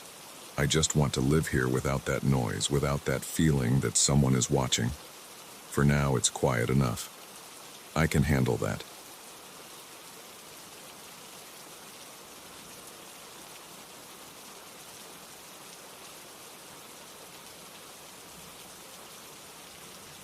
I should have paid more attention to that old wardrobe before I bought it.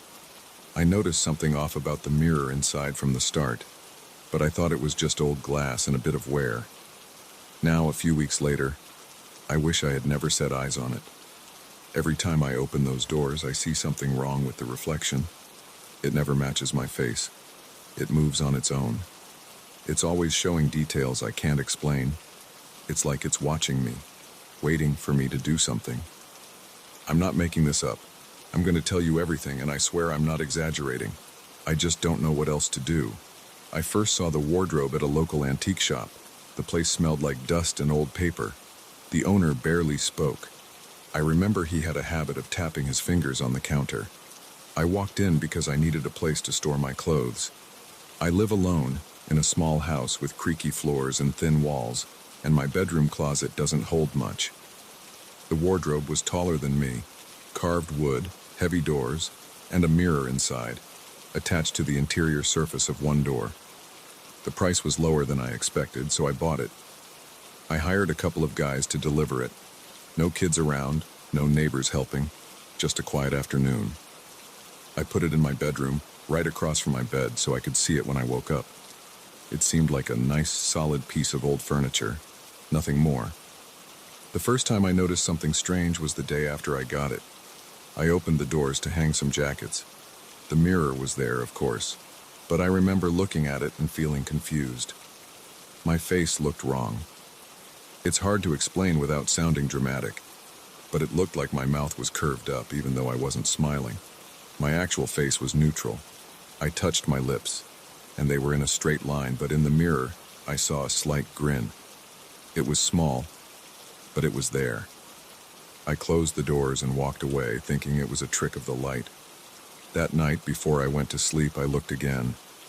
I turned on the lamp beside my bed and opened the wardrobe doors. I wanted to check that mirror. This time, my reflection's eyes seemed a little off. They were looking slightly to the left, even though I was looking straight at the mirror. I moved my head side to side, but the reflection didn't match perfectly. The differences were small, but I could see them. I felt a tightness in my chest.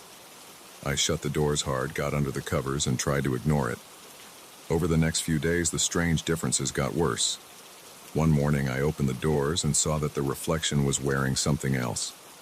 I was standing in front of the mirror in my pajamas, but my reflection had a shirt and vest, something old-fashioned. It wasn't me. I could see the details clearly. Old-style buttons, a stiff collar, a dark, worn-out vest. I jumped back and slammed the wardrobe shut. My breath came fast. I backed away until my legs hit the bed frame. I waited a minute, then opened the doors again. This time, I just saw my normal clothes, but the reflection still had that odd timing. My eyes or mouth would be off by a fraction of a second. I tried rubbing the mirror with a dry cloth. I tried cleaning it with glass cleaner. It made no difference. The glass was smooth and clear. When I stood there, I felt uneasy. My stomach churned. I couldn't understand why this was happening. I kept telling myself it must be some trick of old glass, some defect. But it didn't feel that way. A few nights later, I saw something new. It wasn't just my reflection wearing old clothes. There was more in the mirror's background. Instead of showing my bedroom behind me, I saw a different room. It looked like a bedroom from a long time ago. I saw a bed with a high wooden headboard, a table with a candle, a chest in the corner. The lighting was dim like a weak oil lamp. I reached behind me to feel my own room. I could feel my bed, my sheets, my lamp. But in the mirror, I saw something else entirely. It didn't even match the shape of my room. The corners were off. The walls were different. The floor looked like old wood planks. I could see the grain and the worn spots. I closed the wardrobe and leaned against it. My heart pounded. My hands felt cold. There was no sound except my breathing. I stood there for a few minutes, staring at the closed doors, not sure what to do. I decided to try something. I waited until late at night, turned off all the lights except a small one across the room, and opened the doors again. The mirror showed that old room more clearly now. The furniture inside the reflection looked like it belonged to another era. I reached out to touch the glass. It felt solid. But when I leaned closer, I noticed that inside the reflection there was movement. I could see someone moving in that other room. It looked like a man, dressed in old clothes, pacing near the bed. He moved slowly, and he didn't look at me. He seemed busy doing something, looking at papers on a table. I wanted to call out, but I felt stupid. Instead, I just stood there watching him. After a minute or so, the man in the reflection turned toward me. He didn't match my movements. He just faced the mirror and stared. I could see his face. He had short hair, a mustache, and a narrow face. He was not me. He looked older than me. He had a serious expression. Then he took a step forward. I felt my gut tighten. I stepped back, stumbling a little. He kept coming closer until his face filled the mirror. His eyes looked sharp. They seemed to focus on my eyes. I slammed the doors shut again and locked them with the small key that came with the wardrobe. My hand shook as I turned that tiny key. I didn't sleep well that night. I kept hearing soft creaks from the wardrobe. Every time I tried to ignore it, I heard another faint sound. Around 3 in the morning, I got up, turned on the lights, and tried to open the doors. They were stuck. I had locked them, yes, but now even the key wouldn't turn right away. I pushed and pulled until the lock clicked. When I opened the doors, I saw only my face in the mirror, but my expression didn't match again. I looked terrified, but the reflection looked calm. I slammed it shut and decided not to open it again until morning. The next day, I tried to move the wardrobe out of my bedroom. I wanted it gone. I tried sliding it, but it was too heavy. The floor creaked, and I almost lost my grip. I decided to empty it first. I took out all my clothes. As soon as I cleared it, I tried again. Still too heavy. I considered calling someone to help, but I didn't want to explain why I needed it gone right now. I felt stupid, scared of a piece of furniture, but I couldn't help it. That evening, I heard tapping sounds coming from inside the wardrobe. Soft taps like fingers on wood. I stood there a few feet away listening. My throat felt dry. I called out, "Who's there?" Like an idiot. No answer. Just more tapping. I grabbed a flashlight and opened the doors wide. The mirror showed the old room again. The man was back, closer this time. He stood right in front of the mirror, facing me. He reached out with his right hand. I saw it press against the glass from inside. I could see the details of his skin, the wrinkles in his knuckles. I felt a cold sweat on my forehead. I moved the flashlight beam across the mirror, but it didn't change what I saw. I tried to push the mirror from my side. It felt solid. The man's hand pressed harder. I could see the glass bulge a little. I gasped and stepped back. I wanted to run, but my legs felt weak. Instead, I closed the doors again and locked them. I pulled a chair over and wedged it under the door handles. I stood there breathing hard, feeling the sweat under my arms. I didn't know what to do. I didn't want to sleep in that room, but I had nowhere else to go. I ended up sleeping in the living room on the couch, leaving all the lights on. In the morning, I checked again. The wardrobe stood quietly. I touched the doors. They felt normal. I unlocked them and opened them slowly. The mirror showed me my face, and this time it looked just like me, perfectly matched. I waved my hand, and the reflection did the same at the same moment. I tried to smile, and it smiled back. I sighed, relieved, and I stood there for a moment. Maybe it was all in my head. I left the house to get some fresh air. I bought a coffee and came back after an hour. I decided to try something else. I got a screwdriver and tried to remove the mirror from the door. Maybe if I got rid of it, the problem would stop. The screws were old and rusted. I managed to remove 2 of them. When I got to the third, it wouldn't budge. I leaned into it, pressing hard. The screwdriver slipped and I scraped my knuckle. I hissed and pulled my hand back. A tiny drop of blood landed on the mirror's edge. I wiped it away. When I looked at the mirror again, I saw that old room. The man was there, and this time he was smiling, not me. He reached out again and tapped on his side of the glass. I heard the sound clearly. It wasn't my imagination. His knuckles tapped on the mirror from the inside. I jumped back and nearly dropped the screwdriver. He pressed both palms against the glass. I could see him pushing, and the mirror bent outward slightly. My heart hammered. I tried to push it back, but it was solid. My fingers touched hard glass, but I felt a slight give. I felt like something in the mirror was softer, like a thin layer of ice about to crack. I panicked. I grabbed the wardrobe doors and slammed them shut. I shoved the chair back under the handles and stepped away. I decided to call someone. I tried looking up the antique shop's number, but it was disconnected. I tried searching online for information about antique Victorian wardrobes with strange mirrors. I found nothing helpful. I considered calling a friend, but what would I say? I ended up pacing my living room, looking at my phone, feeling trapped. I couldn't leave that thing in my bedroom. I needed to do something. I thought about breaking the mirror. I didn't want to smash glass in my house, but I didn't see another way. That night, I couldn't sleep. I heard scraping sounds coming from the bedroom. I heard soft groans like wood under pressure. I grabbed a hammer from my toolbox and walked to the bedroom door. I stood outside listening. The scraping stopped. I opened the door, reached in, and flipped the light switch. The wardrobe stood there, silent. The doors were closed. I held the hammer tight, my palms sweaty. I walked up to it and listened. Nothing. Slowly, I took the chair away and unlocked the doors. Inside, the mirror showed that other room again. The man was very close. I could see his breath on the glass. I could see a thin layer of fog where he was breathing. He leaned in and tilted his head, looking directly at me. I felt my stomach turn. I raised the hammer.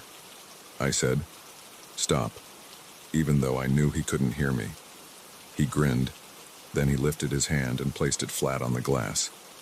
I leaned forward, holding the hammer, and tapped the glass with it.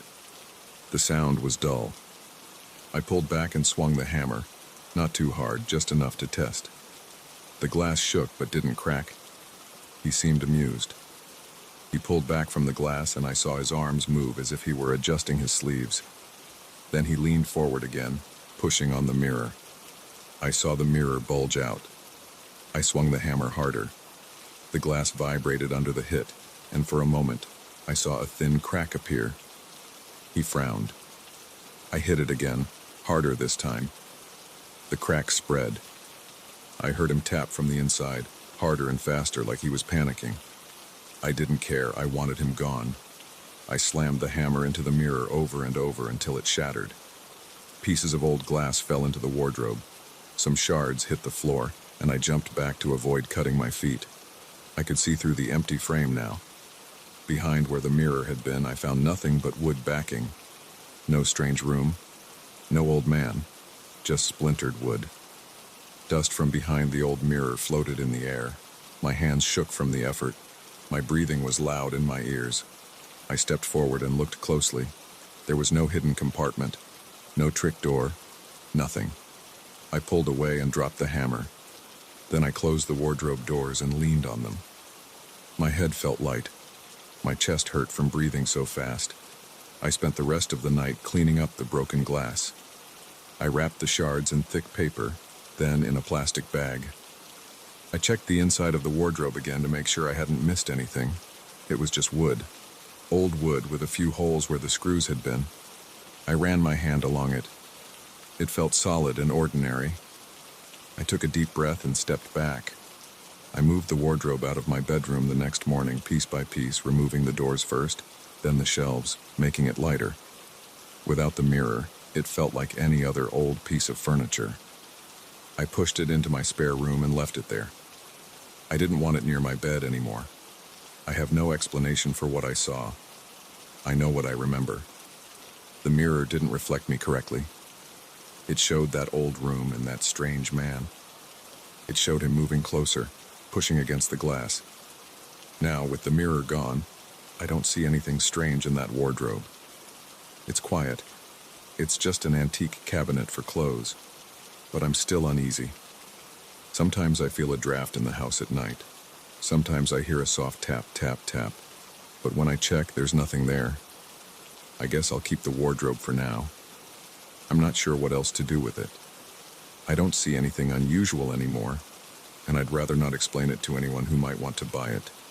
If I ever decide to sell it, I'll do it without the mirror. I don't want anyone else to go through what I did. For now, I'll try to forget it and move on. I don't know what happened.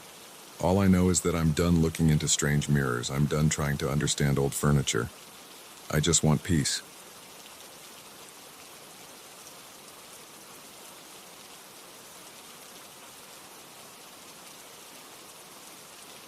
I arrived in the village in the early afternoon. I was on foot and my shoes were dusty. The place was quiet. I saw old stone walls, small houses with wooden doors and narrow windows. There were no cars parked anywhere. I did not see modern signs, no streetlights, no electric lines overhead. I remember feeling uncertain about why I had even come this way. I had left the main road about an hour before, thinking this could be a shortcut. Now I stood in front of a worn-out archway leading into the village center. The silence and stillness bothered me. I tried to ignore it and kept walking. I noticed something strange almost immediately. The afternoon sun fell at a low angle, and I saw my shadow on the ground. but my shadow looked slightly off. My head and shoulders were correct, but my legs were too long. I adjusted my stance and looked again. The shape on the ground twitched as if it was alive. I stepped back.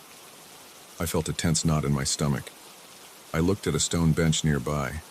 The bench had a shadow on the wall behind it, but the shape did not match the bench. The bench was straight and simple, but its shadow curved along the wall as if sliding around a corner.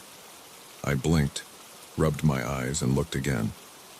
The shadow continued to shift, moving a few inches every time I looked away. I felt sweat forming on my forehead. I walked deeper into the village, moving slowly. The stone pavement under my boots was uneven.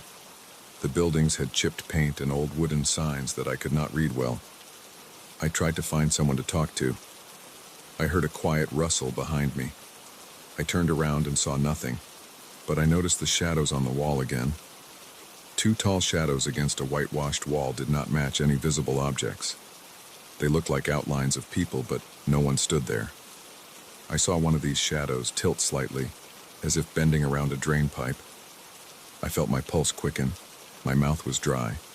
I wanted to leave, so I turned around and retraced my steps toward the archway. I walked for at least 5 minutes, but I could not see the archway. The path seemed longer now. I kept going, expecting to see the entrance. I took long strides, looking straight ahead. I saw nothing but more stone walls and more old doors. I recognized a broken water trough.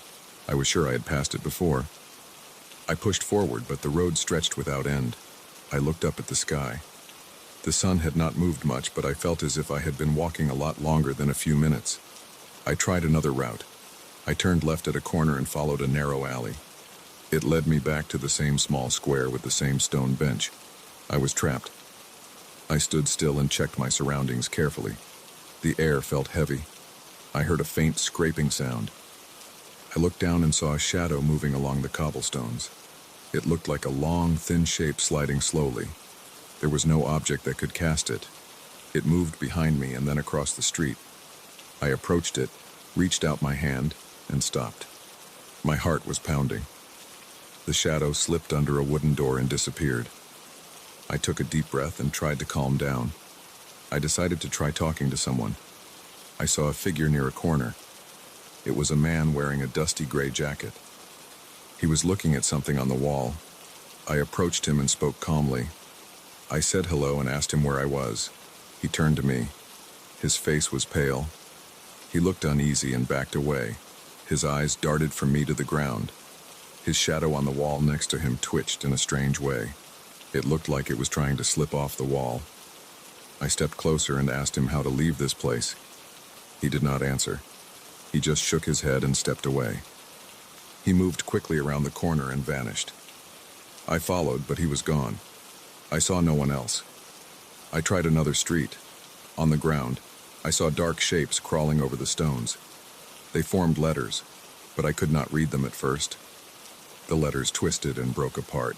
I crouched down and watched closely. The shadows rearranged themselves, forming words that made no sense.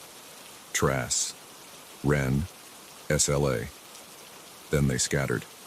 I wiped my forehead. I tasted salt on my lips. I felt a slight tremble in my hands. I was afraid and I did not know what to do. I wanted to leave, but the exit was gone. I tried to remain calm and think step by step. I walked around the village, checking doors. Many were locked. I found an old inn with a wooden door that creaked open. Inside, the air was stale. There were tables and chairs, but no one was there. I saw dusty lanterns and empty shelves. The floorboards squeaked under my boots. I noticed the shadows again. On the far wall, the shadows of the tables and chairs formed strange shapes. The chair shadows moved even though I was not moving. I stepped closer. They spelled out something for a moment. Stay. Then the shadows changed shape and stretched upward. I backed away. I felt my heart race. I left the inn, stepping outside again. I tried to call out. I shouted for help. My voice echoed. I heard a whisper behind me. The whisper sounded like my own name, said by more than one voice at once. I spun around. No one stood there, but the shadows on the wall across the street flickered. I saw them lean forward as if listening to me. I shouted again, asking what they wanted. The only answer I got was a soft rustling noise. I could smell old wood and damp stone. My scalp was tight, and I clenched my fists. I continued down a narrow path between two low buildings. The sunlight was fading. I was not sure if time was passing normally. I reached a small courtyard with a dry fountain in the center. Around it, shadows danced without any source. They slid across the ground, then climbed the walls. They formed words that I could almost read. I stared and waited. The words took shape slowly. They said, "Tell us." I said I did not understand. I waited. The shadows shifted again. Now they formed my name, Jack. I stepped back, startled. I had never told anyone here my name. I felt a chill in my chest. My breathing became shallow. I said my name out loud. The shadows flickered. They spread out in different directions, then gathered again. They formed new words. "Look inside." I turned around and saw a heavy wooden door in the corner of the courtyard.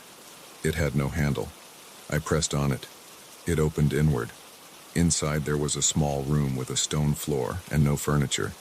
On the floor, I saw a pattern of light and dark shapes. I did not see a lantern or candle. The pattern changed as I stepped in. The shadows formed a sentence on the ground. It said, "Acknowledge us." I swallowed hard. I said I saw them and knew they were here. I said I understood they were communicating. The shapes broke apart and reformed again. Now they showed an arrow pointing outside. I followed the arrow and stepped back into the courtyard.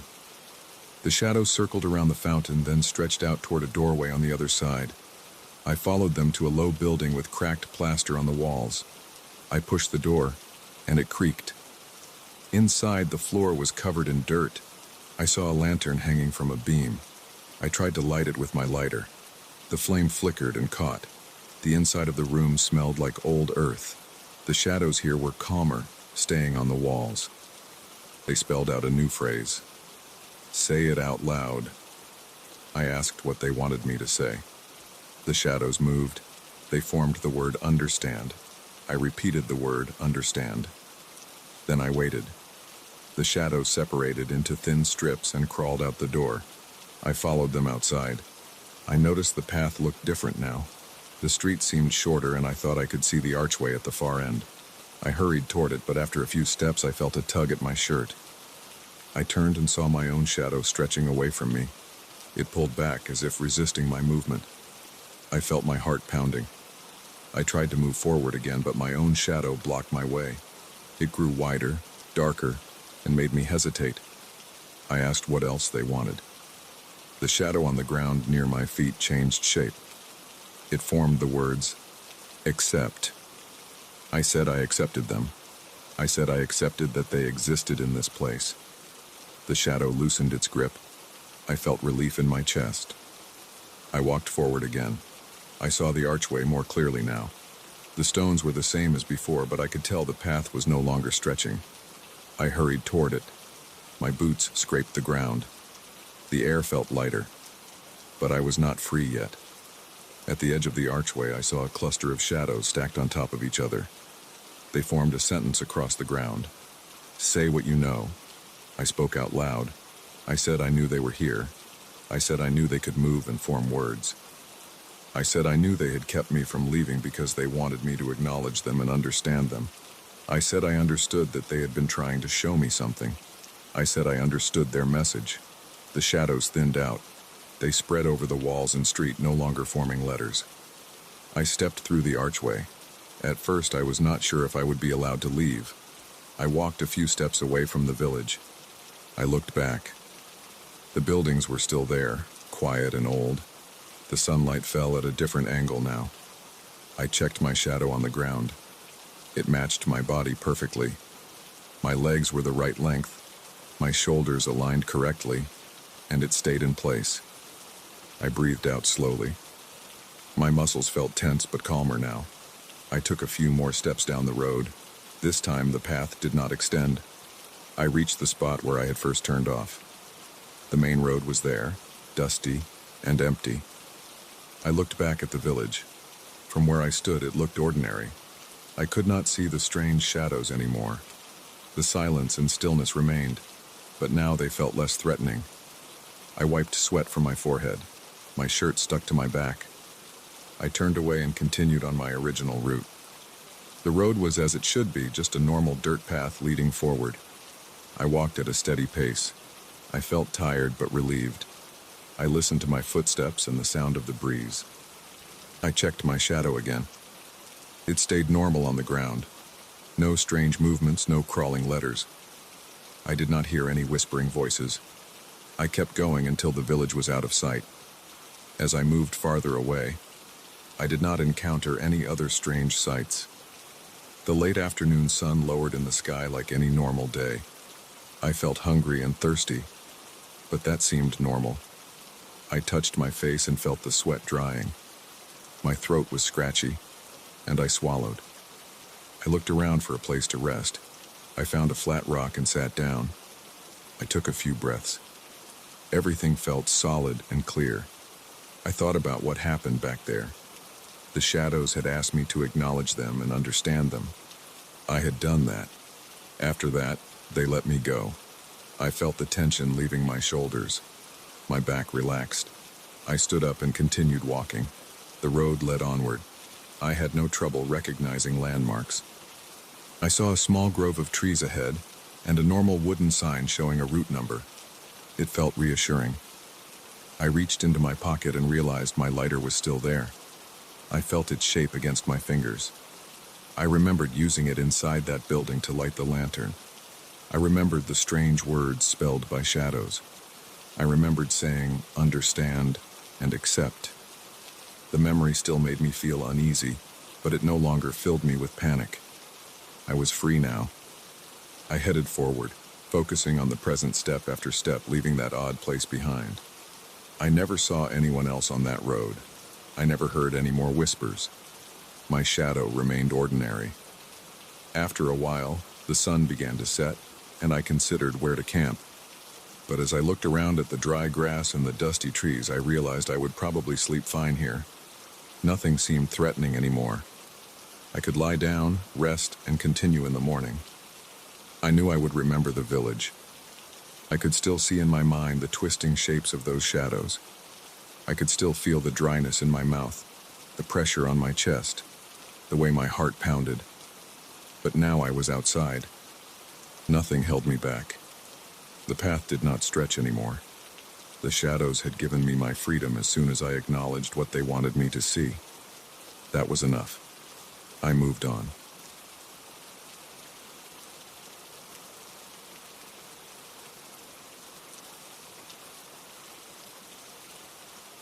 I was just trying to get home.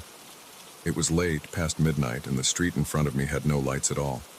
The air smelled like dirt and old leaves, and I could barely see my own shoes. I felt tired, sore in my shoulders and knees, and I only wanted to reach my apartment and drop into bed. But right then I noticed something off. The road led me forward into complete darkness, and when I reached the end, heavy rain began, sudden and pounding. I saw a house on my left unlit, windows hidden behind thick curtains and the front door half open. I stood there staring at the dark shape of this place, and something about it did not feel right. But the rain was cold, and I had no umbrella or coat. I told myself I would only wait inside for a few minutes until the rain slowed down. I took out my phone and turned on its flashlight. The battery was low, but I thought it would last long enough for me to stand inside and get a sense of the place. That was my first mistake.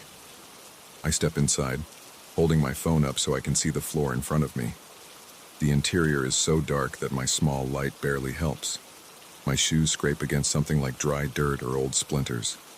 The smell inside is strange. I smell candle wax, like a melted candle might still be around, and something else that reminds me of sweat. Not fresh sweat, but the kind that clings to old clothes that haven't been washed in weeks.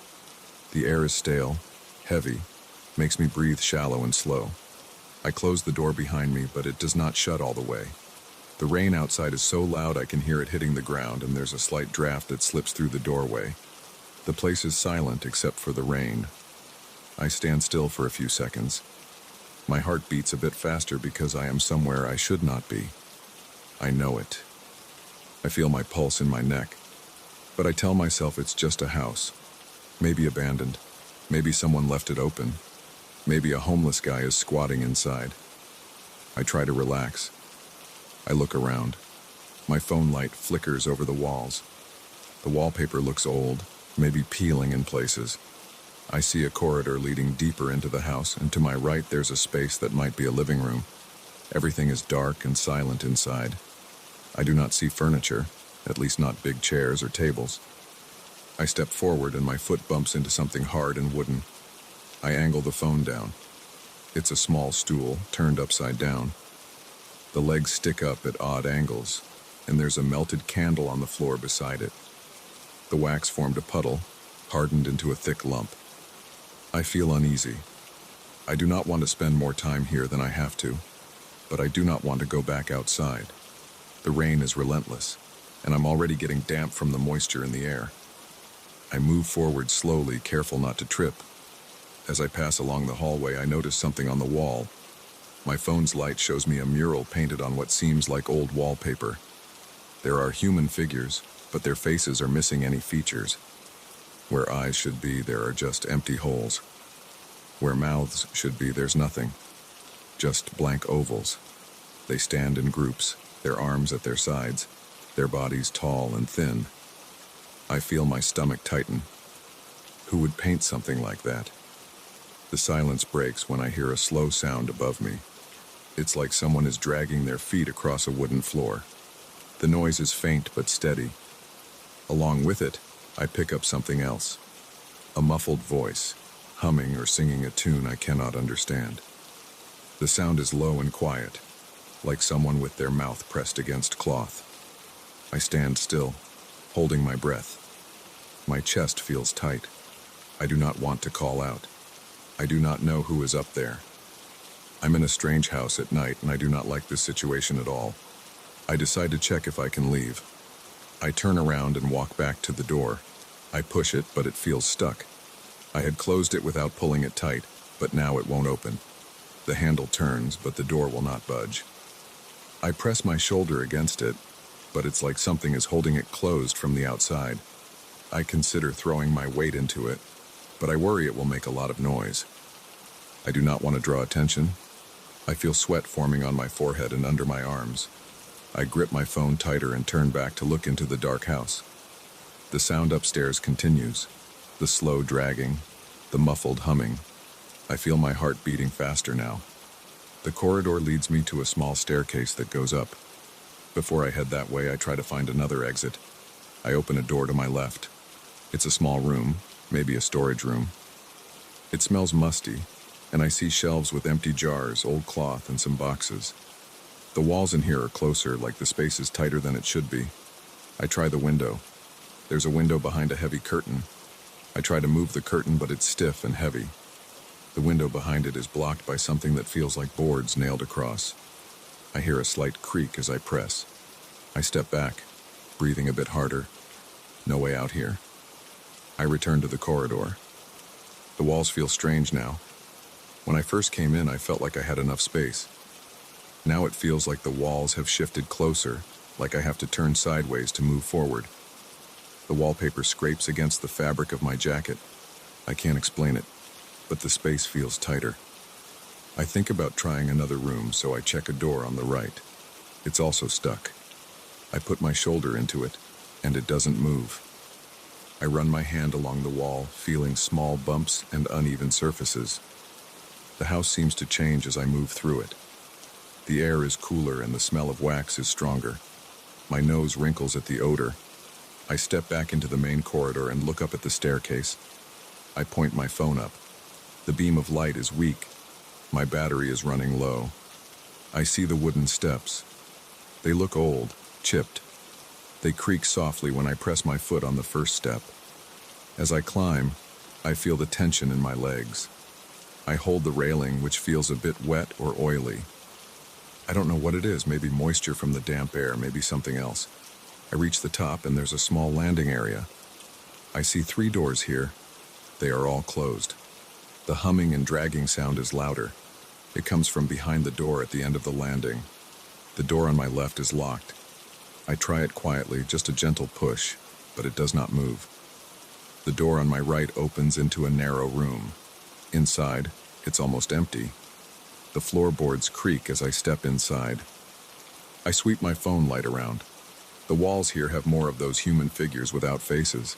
This time, some of them have their arms raised.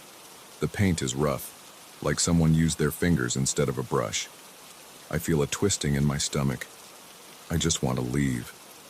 I see a small closet in the room.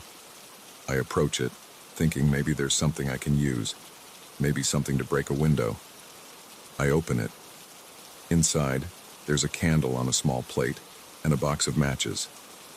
The candle is half burned. The smell of wax is stronger here. I pick up the candle and matches. I want some light that's not dependent on my phone's battery. My hands shake as I strike a match and light the candle. The flame is weak, flickering against the darkness. I can see better now, at least a little. The candlelight shows me that the room is empty except for the closet and the walls with those painted figures. I return to the landing. The candlelight throws long shadows over the wooden boards. I hear the voices now, not just humming, but whispers. High-pitched and delicate voices saying my name. They say it quietly, like they are right behind me. But when I turn, there's no one. I feel a chill on my arms and neck. My scalp tightens. I hold the candle in one hand, my phone in the other. I try to think clearly. If I break something, maybe I can get out. But what to break? And how? Every window I've seen is blocked. I approach the door at the end of the landing. The humming and dragging come from inside. My heart pounds. I tell myself I'll just look. Maybe it's an old person who needs help. Maybe it's someone hurt. I put my ear against the door. The humming stops. The dragging stops. I hold my breath. I slowly push the door. It opens a crack. The room beyond is larger. I see a table in the center. The curtains here are closed as well. The smell of sweat is very strong. I see another candle on the table, half melted, not lit. On the walls, there's another mural. This one is bigger, and the figures are closer, their eyeless faces turned toward the center of the room. I step inside, holding my candle up. The floor creaks loudly. My heart jumps in my throat. I look around. No one is here. The room is empty, but I could have sworn I heard someone. I walk around the table. On it, there's a piece of cloth folded several times. I lift it carefully. Beneath it, there's a set of small tools, like chisels or carving knives. They look old and used. The blades are worn down. I don't know what they're for. I put the cloth back down. I realize I'm breathing hard. I try to calm down, but I hear something behind me. It's the whispering again. They say my name. I turn around fast, holding the candle out. I see the door closing by itself. I run to it. I pull the handle, but it won't open. I curse under my breath. I shove against it. It does not move.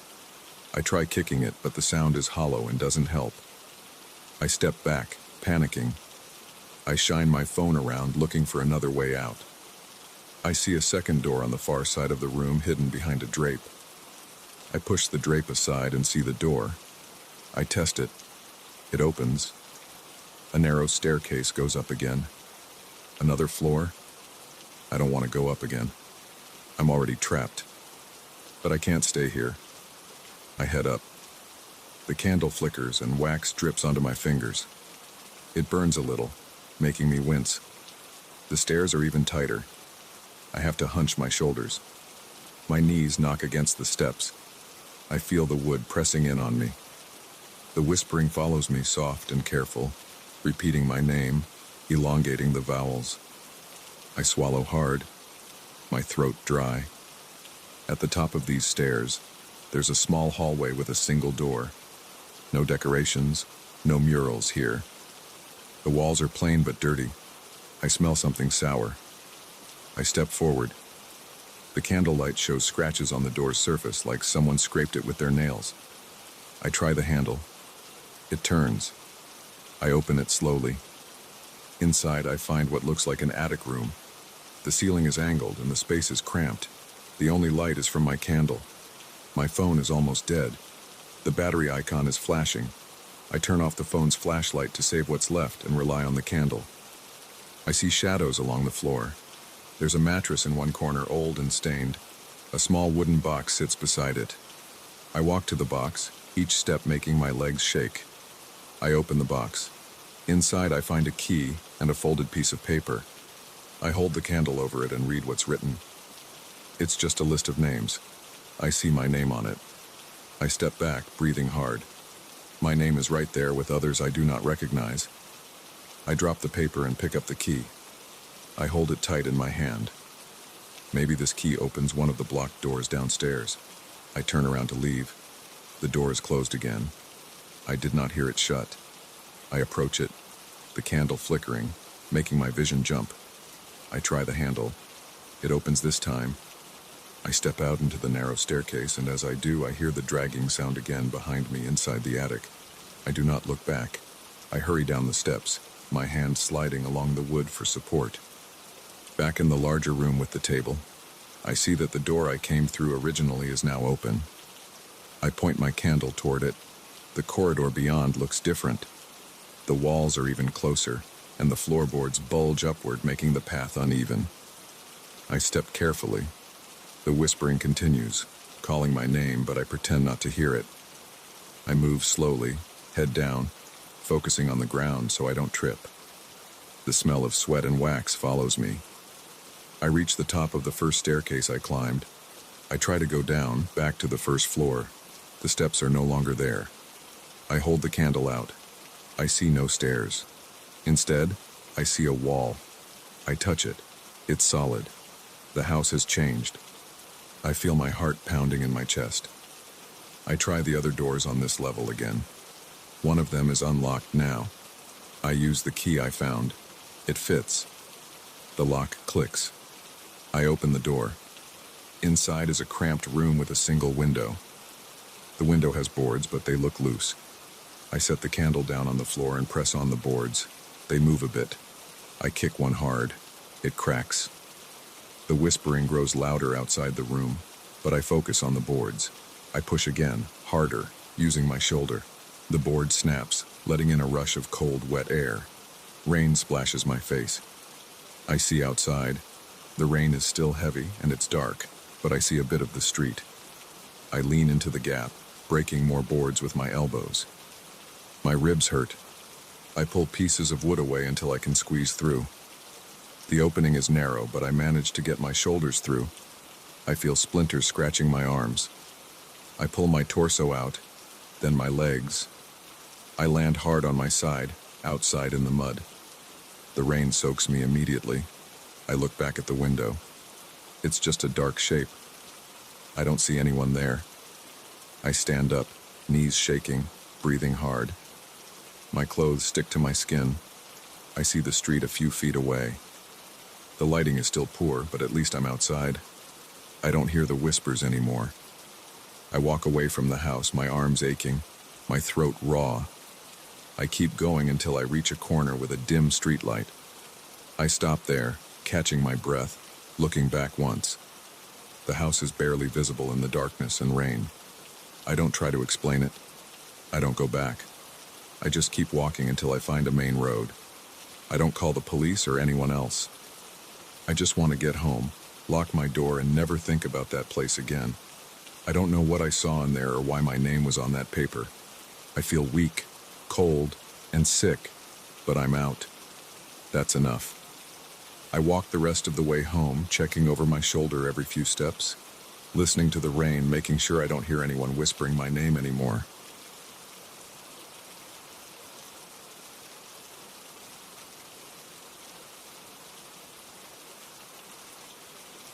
I pushed open the old wooden door at the back of the abandoned church and stepped inside. My flashlight caught dust drifting in the stale air. The smell reminded me of old cellar rooms where nothing moves for months. I had come here because people talked about noises under the floor, about strange lights flickering through cracks in the ground, and about voices that nobody could trace. I did not believe in any of it. I just wanted to see the truth. I wanted to know if there was something real down there, not in any abstract sense, but in the most direct way.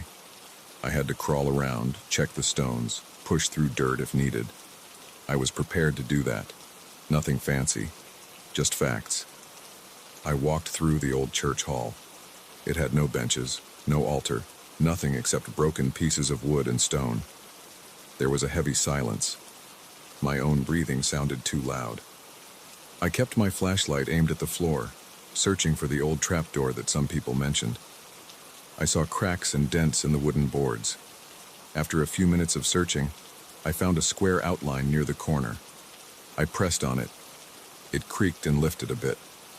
I put the flashlight handle between my teeth, used both hands, and pulled it up.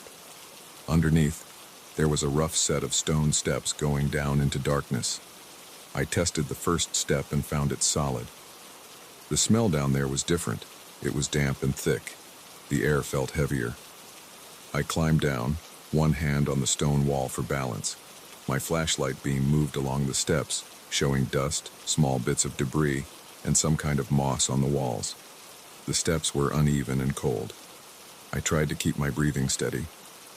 At the bottom, I found a narrow passage. It looked like a stone tunnel, about as wide as my shoulders. The ceiling was low. I had to bow my head to avoid hitting it. My flashlight only reached about 10 feet ahead. Beyond that was darkness. I moved forward. The sound of my boots scuffing on the stone floor seemed to bounce back to me. After a short distance, I found a larger area. It looked like a corridor branching off into two directions. The walls were covered in patches of moisture. There were scraps of what looked like old cloth on the ground, torn pieces covered in black stains. I knelt and touched one piece. It felt stiff and rough. I tossed it aside and moved on. In one direction, I saw a faint reflection, as if something shiny was catching my flashlight. In the other direction, it was just darkness. I decided to go toward the reflection. I walked slowly, careful not to slip on the wet stone. After maybe 20 steps, I found a small alcove carved into the wall. There were several candles there. They were short and thick, the kind you see in old church basements. They were not lit, but the wicks looked black and fresh, as if someone had burned them recently. I touched one wick. It crumbled slightly between my fingers, leaving a bit of soot. It meant they were used not long ago. Someone had been here. I looked around for footprints or other signs. I saw scuff marks on the floor and some scratches on the wall. They were straight lines, maybe made by a tool or a knife. They crisscrossed in no clear pattern. I noticed my breathing getting faster. I took a moment to calm down. I had not seen anyone. There was no reason to panic. I heard a sound. It was faint, like a step echoing in a distant corridor. I turned off my flashlight for a moment and listened. At first I heard nothing. Then I heard another step. It came from somewhere up ahead. It was slow, not hurried. I turned my flashlight back on and pressed forward. The tunnel got narrower again, then opened into a larger chamber. The ceiling dripped water. The floor was rough, with loose stones scattered around. In the center of that chamber there were more candles, unlit, arranged in a circle. I checked them. They felt warm to the touch. That made no sense. My hand was still a bit cold, and the air here was damp and cool. Why would they feel warm? I did not understand. I rubbed my hand on my pants and looked around. The scratching marks were on these walls too, but now they looked more like shapes. Nothing that I recognized, just strange lines curving and bending. I heard another step. It sounded like it came from the passage behind me. I spun around, flashlight raised. I saw nothing. The beam showed only the empty corridor and wet stone. My heart beat faster. I felt my skin getting clammy. My throat was dry. I took a few steps toward the sound, careful and slow. Still nothing. I turned back and walked toward a low archway at the far end of the chamber. I had a feeling that I needed to keep moving. The archway led to a long tunnel with a dirt floor. The walls here were not smooth stone. They were rough and had large gaps between the rocks. I saw more scratches, but these ones looked like crude drawings of eyes. Just oval shapes with a dot in the middle. They were all around me, high and low, some small, some bigger. My flashlight caught them one by one as I passed. I felt uneasy. Each step echoed. The air felt thicker, harder to breathe. I stayed silent, hoping to avoid making noise. I reached another area that opened into a circular room. It was not large, maybe about 12 feet across. The ceiling was low and I had to bend my head to avoid hitting it. Everything here was damp. Water dripped from above. The ground was muddy. My boots sank a bit into the sludge. All around the circular wall, I saw painted eyes. These were not just scratches. They were painted with some dark pigment, maybe old paint or some substance. Each eye was simple, a circle within an oval, but they looked sharp and clear. When I moved my flashlight, it seemed like the eyes followed my movement. Of course, they did not move, but there was something about them that gave me that impression. It felt like being watched by dozens of faces, but with no mouths or noses, just eyes staring. I felt pressure in my chest. I kept my flashlight trained on the walls, checking for a doorway or an exit. There was one exit, a small tunnel opposite where I had entered. I started toward it, stepping carefully to avoid slipping in the mud. Then I heard a voice. It was deep and came from around me, not from one direction. I swung my flashlight around, looking for a speaker. The voice said something I could not understand at first. It was low and rumbling, like someone speaking through a thick wall. I listened. The voice repeated words in a calm but firm tone.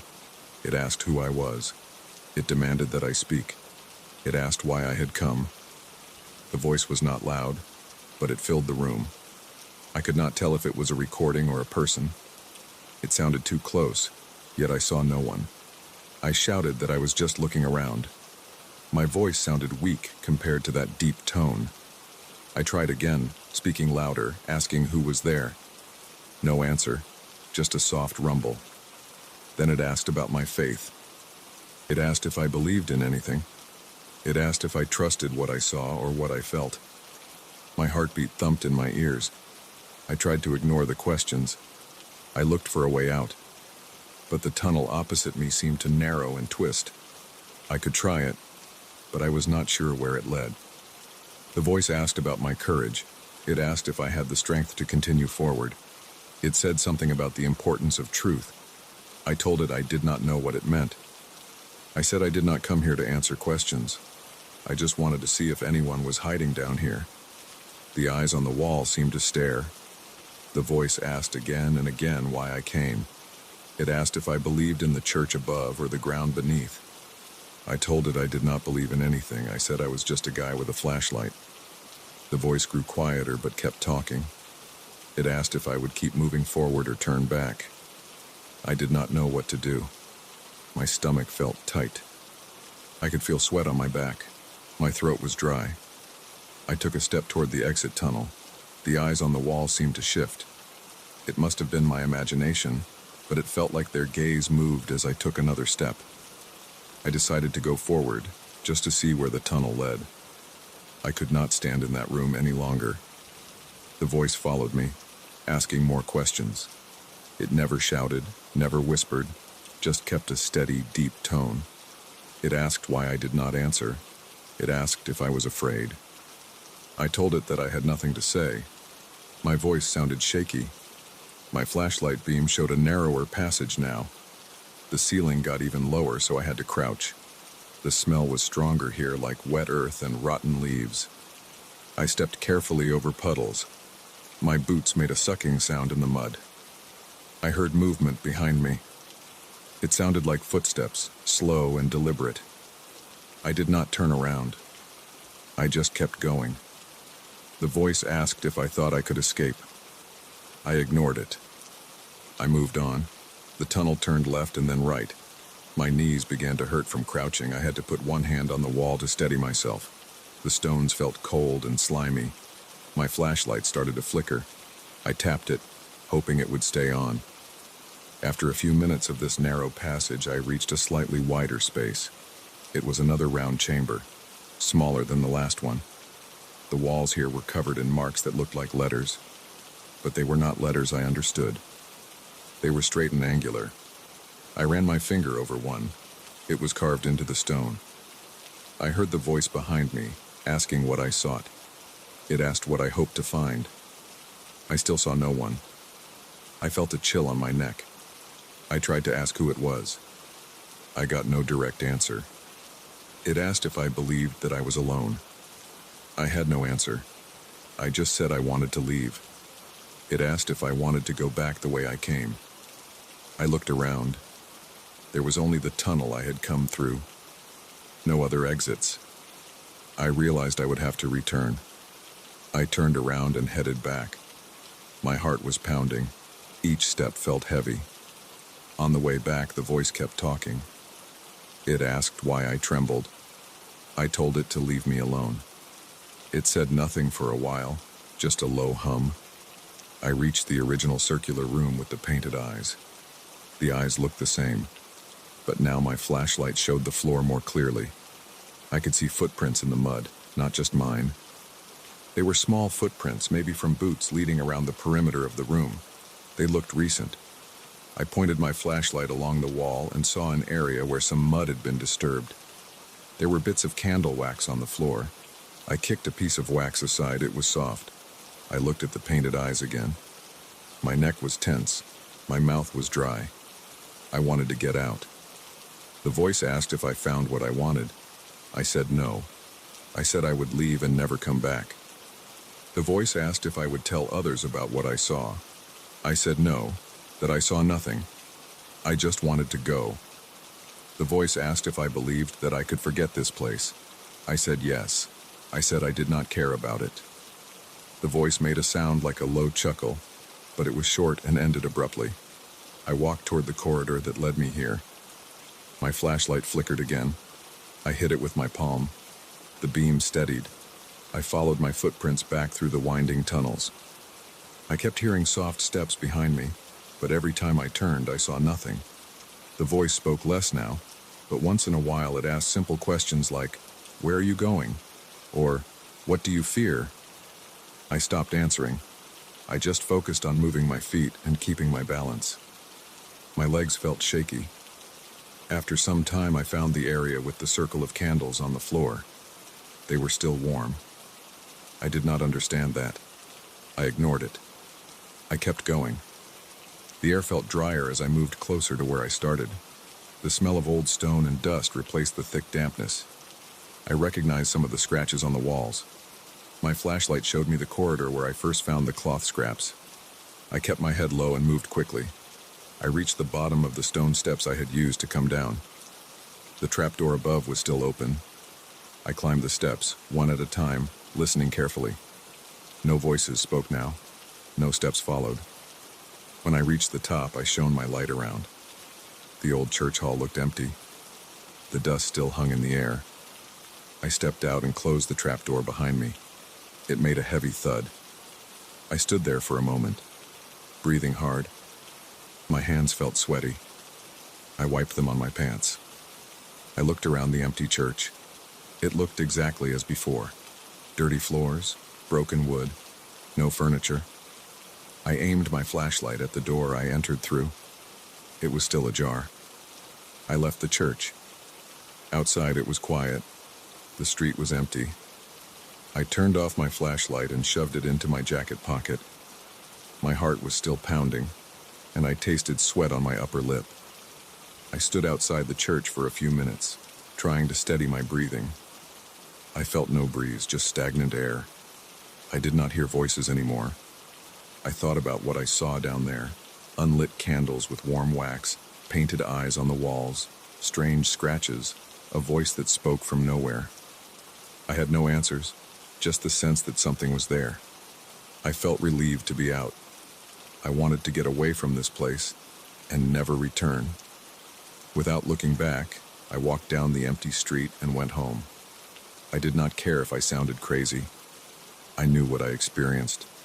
There was nothing poetic about it, just old stones, dark passages, warm candles, and a voice that I never saw. I would not go back. There was nothing else to say.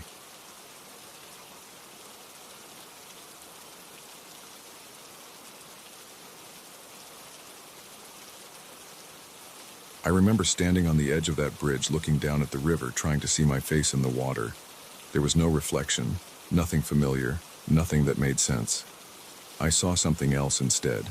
It was a set of crooked trees and pale shapes moving in slow, strange patterns. I didn't understand it. I tried to lean in closer, but whenever I looked down, the water never showed me my own features. It showed me something that did not belong here.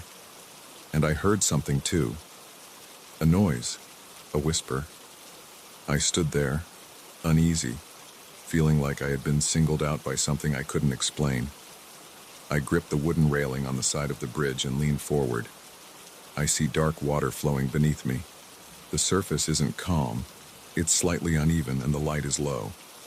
The sky above me is overcast. The day feels cold, and there's a bit of wind pressing against my neck. I squint, trying to get a better angle, but my face is still missing. Instead, I see those trees. They look upside down, like a forest that stretches upward beneath the river with trunks bent at odd angles. The leaves are a pale, dull color, not green, more like a sickly gray. There are shapes between them, thin and long. They move a bit, shifting side to side. I don't hear normal sounds in the water. There's a quiet whispering.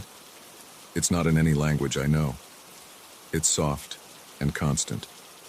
I try to focus on it by tilting my head. My ears pick up a pattern, but I can't place it. I say out loud, "Hello?"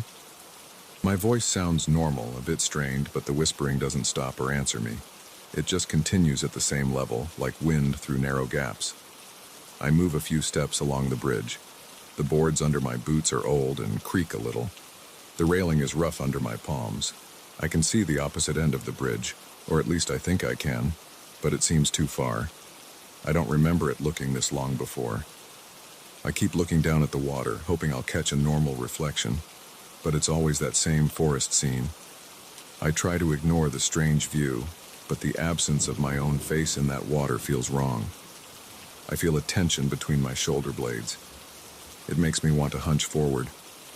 I roll my shoulders to shake it off, but it doesn't help. It feels like someone is pressing down on me, as if I'm being judged for something. I take a deep breath through my nose. The air smells damp and stale. I look straight ahead at the board stretching out. I move slowly, step by step. The bridge seems longer now than it was a moment ago. I stop and look back, expecting to see the end I came from. It's still there, but it looks no closer than the far side. I call out again, "Is anyone here?" My voice drifts off without an echo. The whispering beneath me continues. I don't understand what's happening, and my stomach feels tight. I feel sweat on my forehead despite the cold air.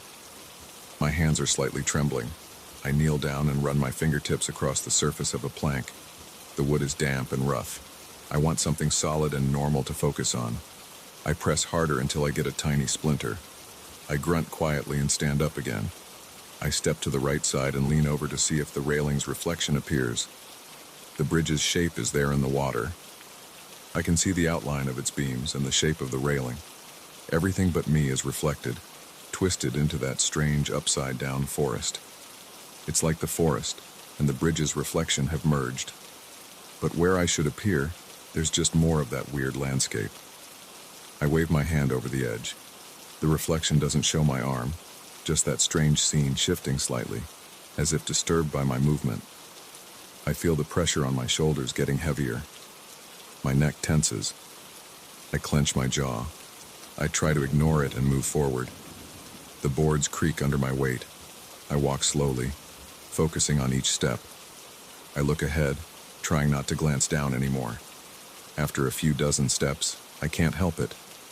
I look down again. The forest is still there. The pale shapes between the leaves seem a bit closer now. They're tall and thin, with no clear features. I try squinting to see if they have faces. I can't make out anything. They move slowly, side to side, like they're shifting between the trees. The whispering gets a bit louder, or maybe I'm just imagining it. I lean in and say, "I can't understand you." The whispering continues at the same pace, the same volume. I rub my face with one hand, feeling my stubble, my nose, my forehead. I'm still here, still the same person I've always been. But the water refuses to show me. It's as if I'm not part of this place. My chest feels tight. My legs feel heavier. I wonder if I should turn around and go back. I turn and walk in that direction for a while. The boards keep going. I don't reach the end. I stop and turn forward again. I feel my pulse in my neck, a steady, nervous rhythm. I try something else. I find a small chunk of loose wood near the railing, maybe a broken piece. I pick it up and toss it over the side, aiming for the water. I wait for a splash. There is none. It just disappears. The scene beneath doesn't ripple. The whispering doesn't pause. I feel my throat tightening and I swallow hard. "Come on," I say quietly to myself. I keep walking forward. I count my steps out loud. 1, 2, 3. I get to 50 steps and look back. Both ends look the same distance away. I curse under my breath and punch the railing. The impact stings my knuckles. I see a slight mark where my fist hit. The pain is real. That's something I know for sure. I'm not asleep. This isn't a dream. I lean over the railing again just once more to see if anything has changed. The forest beneath the water still looks the same. The trees are twisted and thick, bending in odd directions. The shapes are moving slower now, or maybe they are just watching. The whispering continues. I try to repeat the sounds I hear just to see if it changes. "Hus, ra, lu," I mutter, imitating the whispers as best I can. Nothing happens. The pressure on my shoulders remains. It's heavier now, making me hunch. I try to straighten my back, but I can't. It's as if something invisible is pushing me down. I walk faster. My boots slam on the boards. My breathing is heavier. I can feel sweat running down my back. I don't know what else to do but keep moving. The whispering rises and falls in waves, never stopping. My legs feel tired, but I don't stop. I want to see if the end ever appears. I stare straight ahead. The sky above me is still gray. The wind is still there, but it never gusts hard, just a steady light pressure. I try not to think. I focus on the boards. They are uneven, worn, some darker than others. I focus on the smell of damp wood. I focus on the weight on my shoulders. It feels like hands pressing down, but I can't see anyone. I swing my arm behind me, feeling the air. Nothing's there. After what feels like a long time, I notice something different ahead. The far end of the bridge looks slightly clearer, as if the fog in the distance lifted. I see a shape that might be solid ground. I pick up my pace. Each step echoes, dull and hollow. My breathing is fast. My mouth is dry. I just want to reach that end. I don't understand this place. I don't know why I'm stuck here. I just know I need to keep going. As I get closer to what seems like the far side, the whispering gets louder. I cover my ears. It doesn't help. The sound seems to come from all directions, or maybe from inside my head. I grit my teeth and move faster. The weight on my shoulders increases. It's hard to stand straight. I have to bend forward slightly, my arms hanging at my sides, swinging as I hurry along. I risk one last look at the water. The forest is shaking now. The pale shapes are clustered together, pressed close to the trunks. Their movements look frantic. The whispering grows more intense. I want to scream at them, but I know it won't help. I keep going. My boots scrape the wood. My feet ache. My shoulders burn. I can smell my own sweat mixing with the damp air. I don't pause. I don't slow down. I focus on the end of the bridge. It's closer now, maybe just 100 feet away. I can see a muddy bank. I can see some rocks. I don't remember what lay beyond this bridge before, but right now it's all I want. A solid place to stand that isn't suspended over that impossible scene below. I feel the boards under me becoming more solid. They don't creak as much. I step and step until I'm almost there. The whispering is louder than ever, almost a hiss. I try to speak again, just to calm myself. "I'm leaving," I say in a strained voice. "I'm going." My words sound weak, but at least I can hear them.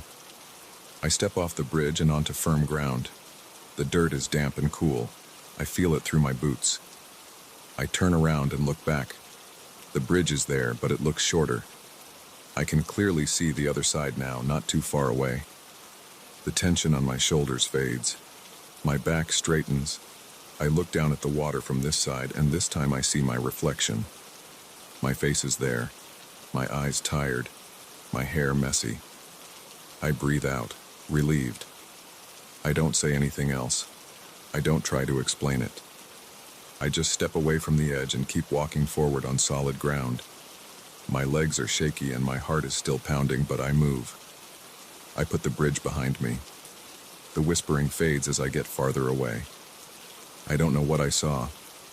I don't know why the water refused to show my face for so long. I don't know why the bridge felt endless. But now I'm here, on the other side. The weight on my shoulders is gone. I keep moving. I feel the wind on my face. I hear normal sounds again, my boots on dirt, the quiet rustle of nearby bushes, my own breathing. The bridge is behind me. I touch my shoulders, feeling nothing odd. I look at my hands and see small cuts from the railing. They hurt, but it's a normal pain. I exhale slowly and walk away.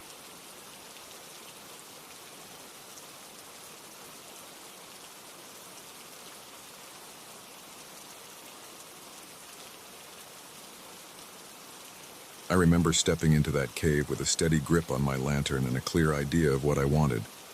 I was searching for some sign of what was rumored to lie inside. People around town had mentioned voices that came back from the darkness with a strange sound, as if the rock walls were bending the words. I wanted to hear it for myself. That was all. But as soon as I passed the entrance, I felt something different in the air. There was a smell like wet stone. There was a dull silence, and then that silence shifted when I spoke my first words. My voice returned, not only deeper but mixed with other words I never spoke. After that, I couldn't just turn back and pretend I hadn't heard it. I had to keep going, even when the light from my lantern started to fade and my breath got harder to push out of my lungs. I hold the lantern in my right hand, keeping it raised a bit, trying to let its weak light stretch as far as it can. The walls look slick. There are small droplets of water sliding down the rough surface. The ground under my boots feels uneven and covered with a thin layer of muddy grit. Each step makes a soft scraping sound. I move slowly, leaning forward, trying to see ahead. I know I shouldn't call out, but I do. "Hello?" I say, quiet and cautious. My voice leaves my mouth in a normal tone. I wait. After a second or two, I hear it coming back. It's my voice, but the tone is deeper and there's something else. It sounds like it's repeating something else under it. Words I don't recall saying. It's hard to make them out, like a whisper beneath the echo. I stand still and listen. There's a steady drip somewhere deep inside. It echoes too, but the drip's echo sounds normal. My voice doesn't. I move on. The lantern flickers once and I give it a small shake. The flame inside dances. The metal handle feels cold. The air is heavy and it feels like I'm drawing each breath through a damp cloth. I try to breathe through my mouth, but it tastes stale, like old moss. I adjust my jacket collar and wipe my forehead with my free hand. There's a thin film of sweat there, even though it's not hot. It's the tension. I don't want to think about that. I just keep moving, slowly, foot by foot. As I walk deeper, the corridor seems to narrow. The ceiling looks a bit lower. I can see small, sharp edges of stone above, and I try not to imagine them scraping against my head if I stand up too straight. I stay hunched. I hold the lantern out in front of me. I look carefully at the wet walls. That's when I notice a shape that shouldn't be there. It's not on the ground, it's on the wall like a reflection of a figure. It looks tall, with a shape like a person, but I'm alone here. I turn around quickly, shining the lantern back the way I came. Nothing. Just more rock. I turn forward again. The shape is still there on the wet rock surface, as if the reflection of a man is standing right behind me. But there is no one behind me. I try moving a bit to the side, to see if it's a trick of my lantern's light. The shape shifts slightly, but it doesn't vanish. I don't talk this time. I don't want to hear that voice again right now. I just keep walking. My boots sound heavier on the ground than before. The damp grit sticks to the soles, and each step makes a slight squishing sound. My breathing is getting harder. I feel like I'm not getting enough air. I pause and focus on breathing. In and out. It's stale. It's thick. I can feel it burning a little in the back of my throat. I try to calm down, thinking maybe I can turn around now and leave. I point the lantern behind me, but I don't see anything like a clear exit. It's too dark, and the lantern's light isn't strong enough to show me far behind. I keep moving forward. My footsteps echo, and each time they come back different. I hear small phrases mixed with them. I can't make out each word, but I think I recognize some. It's like the echo is talking about me, using my name, describing things I remember from a long time ago. I try to ignore it, but it's hard. It's my own voice, and yet it's not. It's deeper, rougher, and it places words I never said right back into my ears. I grip the lantern tighter. My knuckles feel stiff. I swallow hard, but my mouth is dry. I lift my free hand to my chest and press lightly, as if I can push more air into my lungs by force. It doesn't help. The air doesn't get any fresher. I see a turn up ahead. The cave corridor bends to the left. The ground slopes downward. I notice thin, shiny streaks of mineral deposits on the wall, reflecting the lantern's weak glow. The shape on the wall is still there, always staying at the edge of my vision. Never clear. I try walking closer to the left side of the cave to see if I can force it to move. It moves too, staying just out of direct sight. I point the lantern in that direction, but the light only shows dark rock and wet surfaces. Still, the shape never fully goes away. I start whispering quietly, trying to test the echo again. I'm just trying to find a way out, I say. It's a stupid thing to say. I came in. I should know the way out is behind me, but I say it anyway. The echo returns. Trying. Out. You. It inserts extra words, or maybe it's breaking my sentence into pieces. I listen carefully. Maybe I can learn something from it. But it's not clear. I feel a tremor in my legs, a tension in my stomach. I don't want to panic. I keep moving. The corridor widens into a small chamber. The ceiling is low and I have to duck. There are puddles on the ground, shallow pools of dark water. When I step in one, my foot sinks a bit, and I feel cold water seep into my boot. I clench my teeth. The sound of my footstep in the water echoes back, but the echo doesn't sound like normal water. It sounds like something else splashing. I turn around again, hoping to catch whoever might be behind me. I see no one. Just the same walls, the same droplets, and that lingering shape in the corner of my eye. My throat feels scratchy. I lift the lantern closer to my face and breathe near the flame, hoping the small warmth helps. The flame flickers. It's weaker now. I can tell by how dim the chamber looks. I tap the lantern's base, trying to make sure the oil is still feeding the flame. It seems fine, but it's still weaker than before. The darkness around me seems thicker. I can smell something musty, like old clothing left in a damp place. I wonder how deep I've gone. It feels like I've been walking for a long time. My legs are tired, and my eyes feel strained from staring into darkness. I try to speak again, hoping to understand the echo. "What do you want?" I say. It comes back. "Want, you know, inside." The words are scattered. They don't form a proper sentence, but I catch the meaning. It's referring to something inside me. I feel a cold sensation run up my spine. I don't like this. I want to turn back now. I pivot slowly and try to walk the way I came. But after only a few steps, I realize I don't see any familiar markers. I'm not sure which way leads back to the entrance. The path looks the same in both directions. I step one way, and I see that shape move along the wall. I step the other way, and I see the shape again on the opposite wall. It's always there, never approaching, never backing off completely. My breathing gets louder. I can hear it echo. It comes back at me deeper, harsher. It's like the cave wants me to hear my own panic magnified. I can feel my heart thumping in my chest. The lantern's handle is slippery in my hand. I think about turning the lantern off to see if the darkness makes things clearer, but that seems stupid. Without light, I'll see nothing, and I'll probably trip and fall. I keep the lantern on, even though its light is fading. I walk forward again, picking one direction. The ground slopes down more, and I can feel the angle making my steps longer and harder to control. I try to keep my balance. I place my free hand against the wall and feel the wet stone. It's slimy. My fingers come away with some kind of cold, gritty film. I wipe them on my jacket. The echo in here is softer now, more distant. I don't know if that's better or worse. I try to speak again. Tell me what you are saying. I say it slowly, clearly, watching my breath form small clouds in the lantern's glow. The echo returns, but this time it sounds more mixed. I catch pieces, my name said in a distorted way, a place I remember from years ago, a time I made a choice I'm not proud of.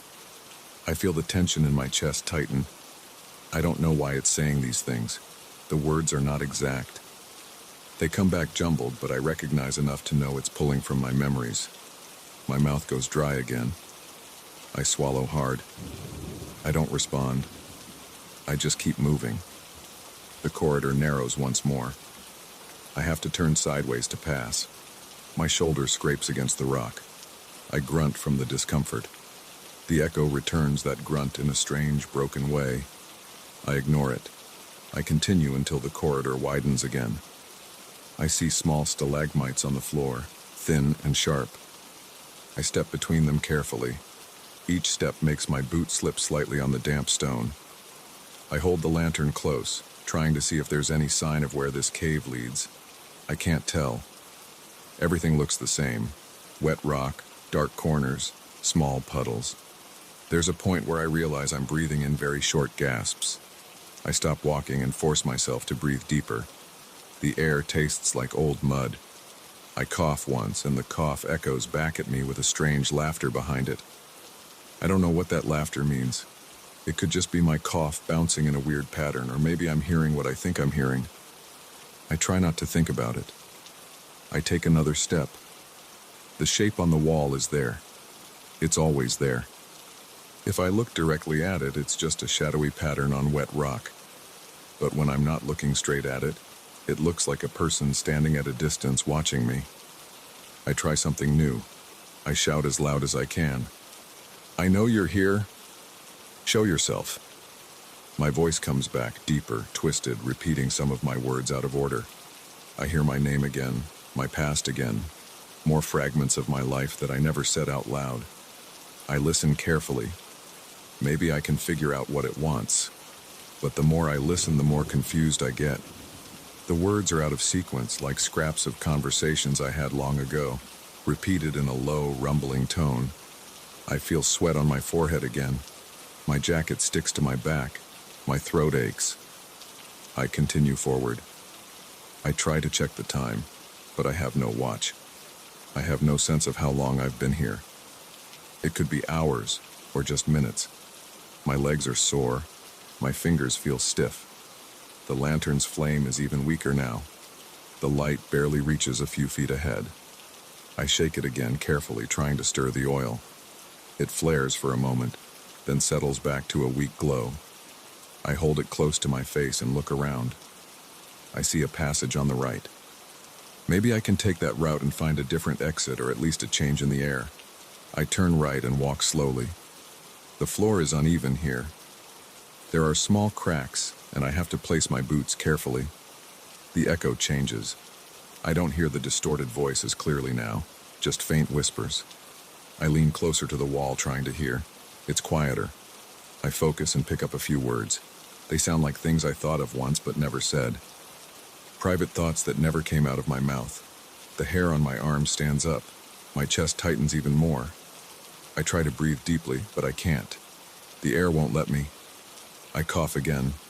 The sound returns, broken, like my own cough mocking me. I follow this passage for a while. It's tight, and at one point I have to duck low and crawl under an overhang. My knees scrape against the stone, and I feel a slight sting on my skin. I hold the lantern awkwardly, trying not to burn myself with the flame.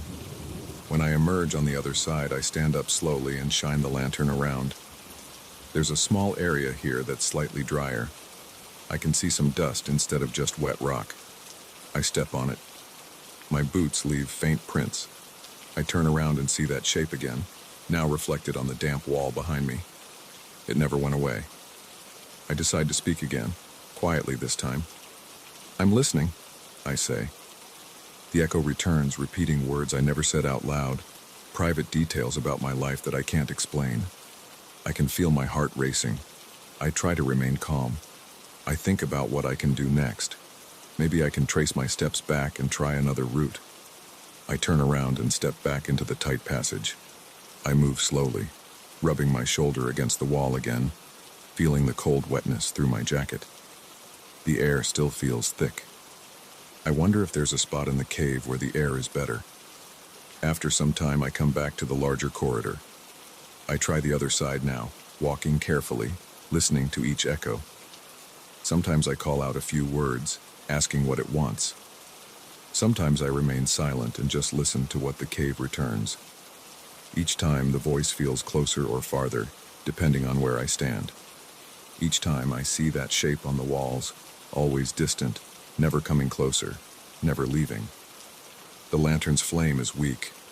I realize I need to find a way out soon or I'll be in total darkness. I hurry my steps. The echo grows stronger again. I call out, "I need to leave." It returns. "Leave. Need. Remember." The words come from different angles. I spin around, shining the lantern on every surface. Nothing is there. Just rock and water. My breathing is loud. My chest hurts. I try to calm down. I take a step back and feel the edge of a puddle with my heel. The echo repeats something about the past, but I don't want to listen anymore. I pick a direction and walk straight, no matter what I hear. The slope changes, going upward now. My thighs ache. I climb over a small rise in the floor. My lantern flickers again, and I push forward, ignoring the pain in my chest. The air feels slightly less stale here. I keep going, forcing one foot in front of the other. The echo grows fainter. The shape on the wall is harder to see now. I follow the corridor, hoping it leads back to the entrance. After several minutes of careful steps, I see a faint glow ahead. It's not my lantern. It's natural light, very weak, but enough to show me a shadow of an opening. I stumble forward, pushing through a narrow gap, and feel fresh air brush my face. I step out of the cave, holding the lantern close, and see the outside world again.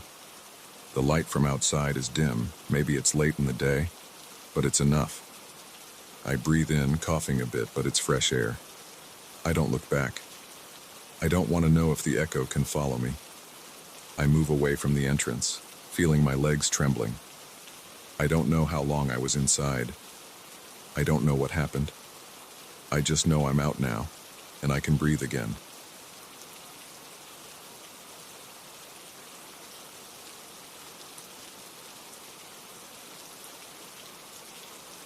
I stepped into that old theater with my ticket in hand. It was late, almost midnight. The lobby smelled like dust and old fabric. The walls looked stained. I handed the torn stub to a bored attendant who barely glanced at me. He pointed silently down a narrow corridor. I walked inside. The place looked neglected. The floors creaked, the seats were red but worn out, and some of the armrests felt loose. I had never been there before, but I wanted something different that night. Something simple and quiet. I found my seat in the middle row. The audience was small, maybe 20 people, all seated and facing forward. No one spoke. They just sat still, hands on their laps, eyes on the stage. I sat down. The seat made a slight snapping sound as I adjusted myself. I waited. The lights were dim, and there was a single spotlight on the old velvet curtain. After a few minutes, the curtain rose slowly. I leaned forward, expecting actors or at least a prop. The stage was completely empty. There were no chairs, no tables, no scenery, nothing at all. Just a wooden floor and a dark backdrop. I thought maybe it was some experimental piece. I tried to remain patient. Then I heard voices.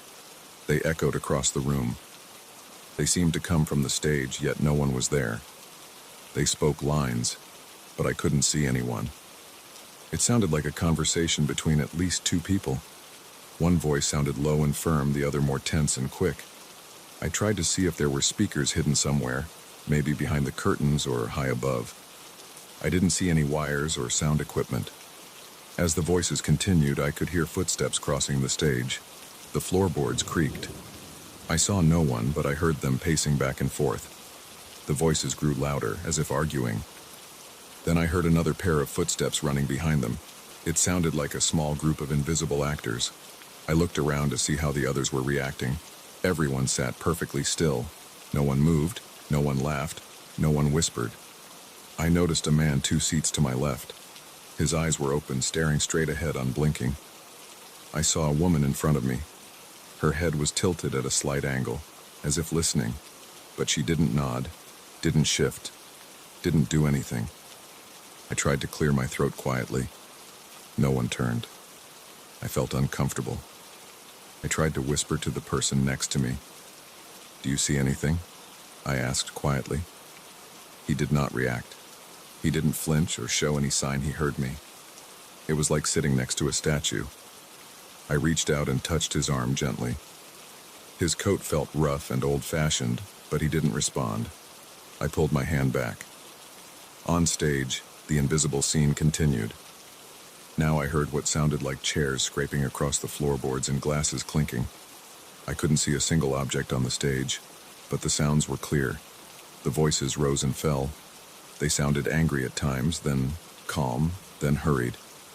I couldn't pick out actual words. It was like a language I didn't fully understand. They spoke quickly, and the echo in the theater made it harder to separate phrases. I decided to stand up. My legs felt tense, and my breathing got faster. I stood and turned to walk back up the aisle.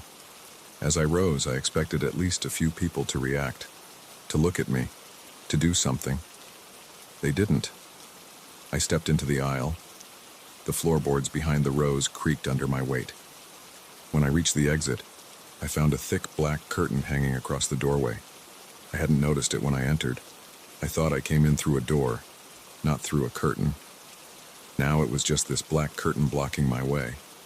I reached out and touched it. It felt heavy and rough like old burlap. I tried to push it aside, but it wouldn't move. It felt stuck. I gripped it hard and pulled.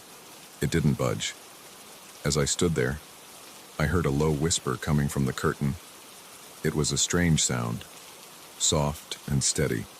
It repeated short bursts of sound that I couldn't identify as a real language I knew. It sounded old, with harsh consonants and quiet vowels. I tried to ignore it, but it kept going, like someone whispering nonsense right next to my ear. I stepped back and looked for another exit. I saw a side door near the stage, to the left of the rows. I walked down the aisle toward it. The theater felt colder now. My arms got goosebumps and my neck felt tight. I reached the side door and tried the handle. It rattled softly but didn't open. I looked closely at the frame. It had no visible lock, but it wouldn't budge. I leaned my shoulder against it, pressed hard, and felt nothing. It was like a sealed wall. On the stage, the footsteps became louder. I still couldn't see anyone, but it sounded like a group of people running back and forth. I heard what sounded like heavy objects being dragged. I still saw nothing. The voices continued, sometimes shouting, sometimes whispering. My head felt dizzy. I wanted to get out. I felt my heart beating hard in my chest. My hands were sweating. I wiped my palms on my pants. I turned to look at the audience again. Everyone sat frozen. Not a single person blinked. I walked up to one of them and waved my hand in front of their face. No reaction. I spoke loudly. "Hello? Can you hear me?" Nothing. I tapped one of them on the shoulder. Their body felt real, solid, warm even, but they didn't turn or move. I tried shaking one gently, grabbing their shoulders and rocking. Their body swayed slightly, but the head didn't move on its own. It was like a stiff doll, but heavier and warmer than a doll would be. I backed away. My breathing got quicker. My throat felt dry. I ran up the aisle to the black curtain again and tried to push through it harder. I leaned my entire body into it, pressing with my arms and shoulders. It gave slightly, but it pushed back as if something solid was behind it. I tried to grab it at the bottom and lift it, but I couldn't find an edge that lifted. I tried pulling at the sides, but it wouldn't tear. My fingers couldn't get a good grip. It was like trying to pull a piece of thick leather glued to the frame. The whispering from the curtain got louder. The sounds were rapid now, almost like chanting. I stepped back and kicked it, hoping maybe I could break through, but I only hurt my foot. I winced and rubbed my ankle. The whispering continued. I walked down to the stage. Maybe I could find a backstage exit. The stage floor was a few steps up. I climbed onto it, expecting someone to appear, but there was no one. I stepped carefully across the wooden boards. They felt worn and uneven. The voices sounded as if they were right next to me, but I could see nothing. I reached out, trying to feel if someone was standing there, but I touched only empty air. I kept moving, looking for a door behind the backdrop. As I reached the back of the stage, I saw a tall, dark backdrop curtain. It looked dusty and had small tiers. I tried to push it aside, hoping there was a door behind it. Instead, I found only a solid wall. I tapped the wall with my knuckles. It sounded hollow. I tried pushing it, but it wouldn't move. There was no handle, no latch, nothing. Just a flat surface. On stage, the voices got quieter, but the sounds of movement did not stop. I heard what sounded like hands tapping on the floorboards behind me. I spun around, expecting to see someone crouching there, but there was no one. I felt a chill on my neck, like someone breathing near me. I swung my arm behind me. I hit only air. I decided to return to the audience area. Maybe I missed another exit in the dark. As I approached the seats, I saw that some lights above had dimmed further. It was harder to see the faces of the audience. I had to squint. I walked up and down the aisles, running my hands along the walls, looking for any door or window. I found nothing. The walls were solid. The windows I remembered seeing in the lobby were nowhere in sight. The entire place felt smaller now. I listened closely to the voices on stage, trying to catch a familiar word. I couldn't. The language sounded harsh and uneven. Sometimes they paused as if waiting for a response. Other times they interrupted each other. The footsteps never ceased. I tried ignoring them. I tried focusing on my breathing, slowing it down. My heart was still pounding. My shirt felt damp under my arms. I approached one of the audience members and grabbed their face gently, trying to see if they would blink. I pulled their eyelids down lightly. They were warm and moist like normal eyes, but the person didn't react. I stepped back again. I considered trying to break a seat or tear some fabric, maybe find something to break down the door. I grabbed one of the loose armrests and pulled. It wobbled but didn't come off. I pulled harder, twisting it. After a minute of struggle, it snapped free. I had a wooden armrest in my hand, about a foot long. It looked solid enough. I carried the armrest to the black curtain at the entrance. I started hitting the curtain with it, trying to pierce it or rip it. The blows made a dull thump, as if hitting thick padding. The curtain didn't tear. The whispering got louder. I swung harder, gritting my teeth, feeling sweat drip down my forehead.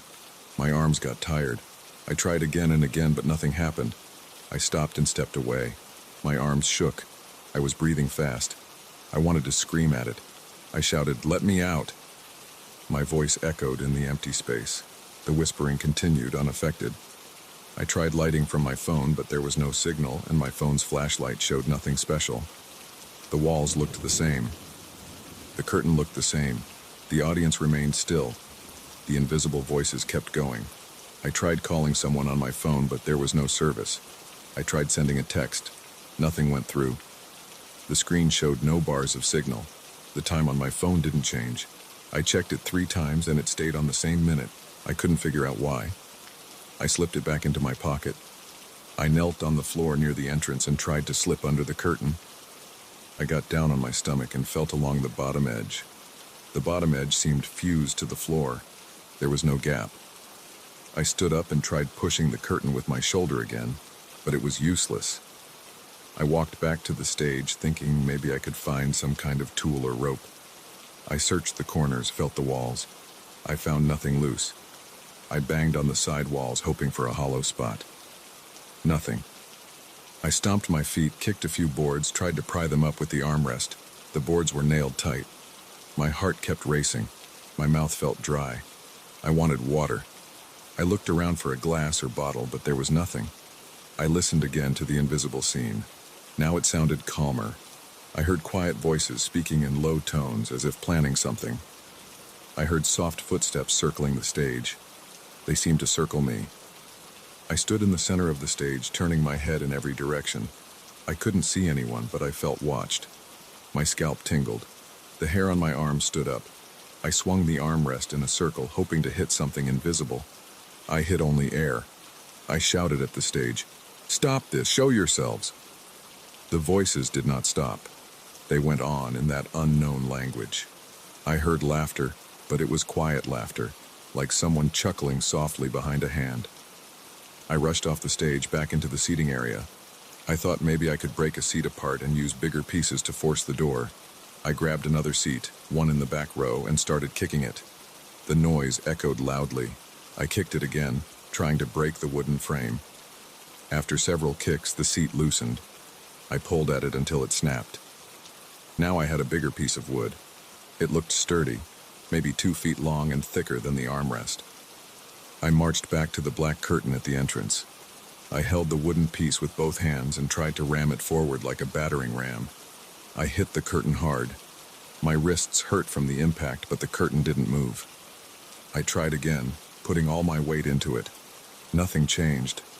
I grunted, tried again. Still nothing. The whispering got louder. The words sounded angry now. I pressed my ear against the curtain, trying to make sense of it. It was no use. I felt frustrated and scared. My stomach hurt. My legs were shaking. I considered yelling at the audience members for help, but they were useless. They sat there like statues. I left the entrance and tried searching behind the rows of seats. Maybe there was a hidden door. I touched the walls, pushed against them. No result. I climbed over the last row of seats to reach the back wall. I slapped the wall with my open palm, felt for any loose boards. Nothing. The sounds on stage changed again. Now it sounded like objects being placed down, maybe boxes or crates. I heard scraping noises, tapping on wood. I turned to look at the stage. Still empty. The lights had dimmed even more. It was getting harder to see. I walked carefully to the side aisle, feeling along the walls, looking for a light switch or any kind of control panel. I found none. I returned to the center aisle. I stood there, breathing heavily, feeling sweat trickle down my back. I tried to focus on one thing at a time. I had a piece of wood in my hand. I had my phone in my pocket. I had my clothes on. Nothing else. I considered if I could climb onto the balcony. I looked up. There was a balcony section above. Maybe I could find a door up there. I climbed the small stairs leading to the balcony area. The stairs were steep and my legs felt weak, but I pushed on. The balcony seats were the same. The people sitting there were also frozen. I tried the door at the back of the balcony. Another black curtain hung there. I touched it. It whispered too, the same strange sounds. I tried pushing it. Same result as before. I kicked it. Nothing happened. I sat down in a balcony seat just to rest for a moment. My arms and legs ached. My heart pounded. My throat was sore from shouting. I listened to the show. The voices kept going, never pausing, never stopping. The footsteps came and went. I waited, hoping something would change. Nothing did. I looked down at the stage from the balcony. The spotlight was still shining on the empty floor. I wondered if it would ever end. I stood up again, walked down the stairs, and returned to the main floor. The whispering curtains, the frozen audience, the invisible voices, they all stayed the same. I tried circling the entire theater once more, feeling every surface. Everything was solid and unyielding.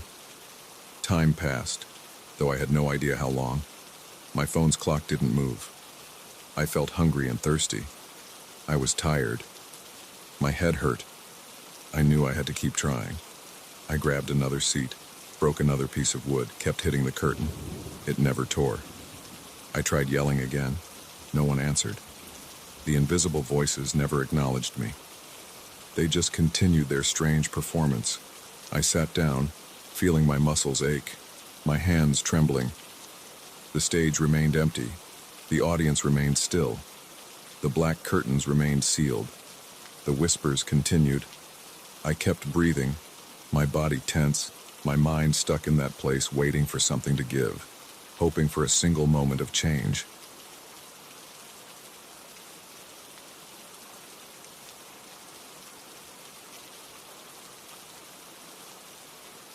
I remember the moment I stepped through the heavy wooden door.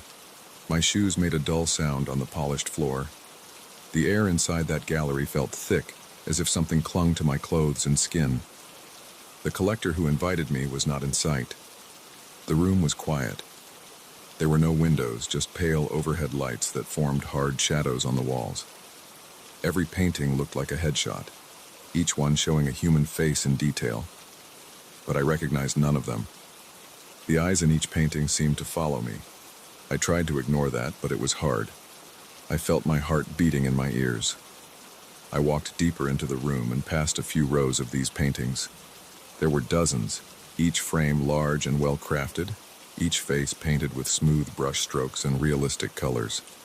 I could see pores on their skin and the fine texture of their hair. Their eyes seemed wet. I stopped in front of one. The face looked like a middle-aged man with a thin mustache. He had dark circles under his eyes. I moved from side to side. His pupils followed me. It was not just the illusion of normal paintings. It felt like the man in the painting was watching me. I lifted a hand in front of that painting. I wanted to see if the eyes would track my hand. They did not move in a normal way. The gaze seemed fixed, but still it felt like it followed me. I felt my stomach tighten. I backed away. I called out for the collector. No answer. The silence felt heavy. My voice bounced off the walls. I rubbed my arms. The air was not cold, but I felt small bumps on my skin. I decided to find the collector in the other rooms. I walked along the main hall, looking for a door. I turned a corner and found a larger chamber also filled with similar paintings. They were arranged in neat rows, no names, no plaques, just painted faces, all different.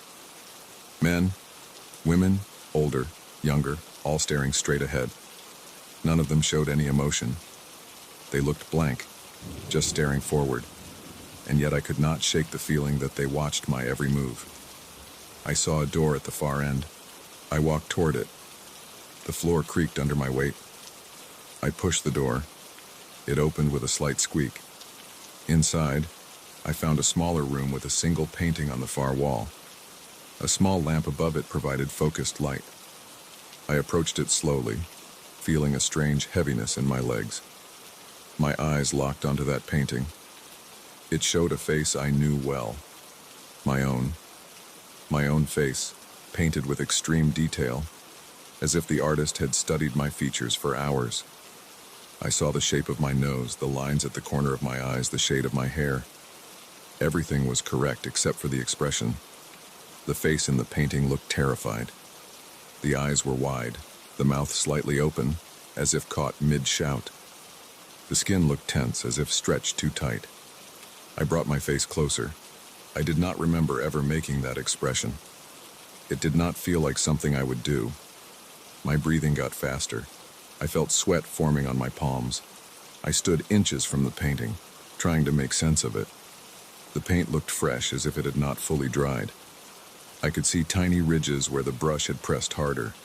I smelled something faint, like oil and varnish. As I stared, I saw a slight movement in the painted face. The eyebrows twitched. It was not a trick of the light. I pulled my head back. The painted eyes seemed to shift. The mouth changed shape. I took another step back and hit the opposite wall with my shoulders. My heart rate shot up. The painted version of me moved again. The jaw dropped lower, the lips parted more. I reached up and touched my own face. My jaw was clenched tight, not open. I looked around for anyone else. The room was empty. The door behind me was still open. I took a deep breath and forced myself to step forward again. I wanted to check if I was seeing things. I leaned in. The painted face now had tears in its eyes. Painted tears, but they looked wet and real. The lips quivered. I felt dizzy. I blinked hard to clear my head. When I opened my eyes, the painting's expression had grown more desperate. The eyes darted from left to right. I heard a faint sound. It was low and soft, like someone whispering behind a closed door. I turned around. There was no one there. I faced the painting again. The whispering grew louder. It seemed to come from the walls themselves. The other paintings, the ones outside in the hall, also made sounds now. I could hear muffled voices like a distant crowd speaking in hushed tones. They spoke words I could not understand. The language felt broken or scrambled. My name might have been mixed in, or maybe not. I could not be sure. I stepped out of the small room and looked at the other paintings. The eyes in those frames moved now, following me in a more obvious way. I watched one painting. The face's eyes slid to the side as I walked past. Another painting's lips trembled. I saw a man painted with a scar over his left cheek. His lips moved silently, forming words that never fully reached my ears. I backed away. I kept glancing behind me. I tried the door I had come through earlier. It was closed now. I turned the handle. It did not budge. I pressed my shoulder against it. It felt solid. I tried harder, putting all my weight into it. Nothing. I looked around for another exit. There had to be a way out. I did not want to call out again because I felt that if I made noise, I would encourage the voices. My mouth felt dry. I crept along the hallway, my footsteps slow, trying not to draw attention, but the paintings were everywhere. Each step brought me in front of new faces. They were not static. Some blinked. Some parted their lips as if to speak. I heard soft murmurs. I felt a prickling sensation on the back of my neck. My throat felt tight. I tried another door. Locked. I ran my fingertips along the edges of the frames.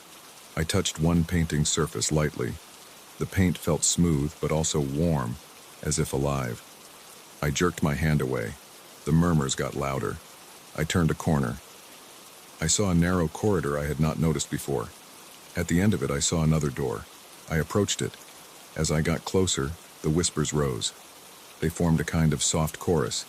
I could make out a few words. Trade, replace, escape.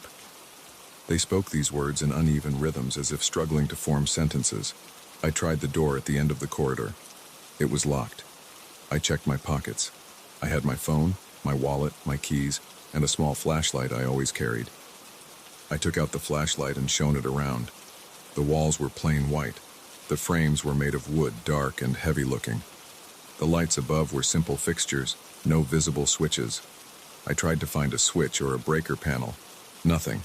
I moved slowly along the walls, looking for a hidden latch or something I could use to open a door. The whispering continued. I heard my name again. It sounded like my voice, but distorted. I spun around. I faced the painting of myself again. I did not remember walking back to that room, but there it was in front of me. The door behind me must have led me around in a circle. My painting now looked different. The figure inside it had changed position. He had one hand raised, as if pressing against the inside of the canvas. His eyes were red, wet, and he stared directly at me. His mouth moved slowly. I leaned in and heard faint words. "Let me out." My stomach twisted. I took a step back. The figure in the painting pressed his palm against the canvas, making a slight bulge in the surface. The paint seemed to stretch, like thin rubber, pushing outward. I reached out and touched it. It was solid, but I felt a slight vibration. The figure's eyes followed my hand. I felt nauseous. I had to get out. I turned and ran toward the main hall. As I passed the other paintings, they all seemed more alive now. Some twisted their heads slightly. Others moved their lips silently. Their eyes followed me. I tried not to look at them. I just kept moving, my shoes squeaking on the floor. I reached the main entrance where I had come in. The heavy wooden door was still there. I grabbed the handle and pulled. It did not move. I threw my weight against it. It felt like it was bolted shut. I pounded on it with my fists. My knuckles hurt. I shouted for help. My voice sounded small in that space. I listened. No response except the whispers. The whispering turned into a soft laughter, mixed with strange words I could not piece together. I tried another hallway. This one led me into a storage area or something similar. There were fewer paintings here, more gaps on the walls. I saw wooden crates stacked against a corner. I saw a cloth draped over something. I pulled the cloth away. It revealed a large framed painting, face down. I lifted it carefully and turned it around. It showed a man I did not recognize. He had bruises under his eyes. His lips were parted, as if gasping. I put the painting down. I did not want to look at it. I tried to check behind the crates for a window. Nothing. The walls were solid. The crates were nailed shut. The murmurs followed me here. They were quieter, but still present. I noticed a small vent near the ceiling. It was too high to reach. I tried to pull a crate underneath it, but the crates were heavy and sealed. I strained and managed to move one a few inches. It was not enough. I returned to the main hall and began to circle the perimeter. I ran my fingertips along the walls, searching for any catch or hinge. Nothing stood out. The lights buzzed softly. I felt the sweat on my forehead. My shoulders were tense. My heart hammered in my chest. I stopped at one of the paintings to examine it closely. Maybe I could learn something from them. I picked a painting of a woman. She had short hair and a blank expression. As I leaned in, I saw her eyes shift toward me. Her lips parted slightly. I heard a soft whisper. It sounded like trade places. I stepped back. I tried another painting. A man with a beard. His eyes followed me.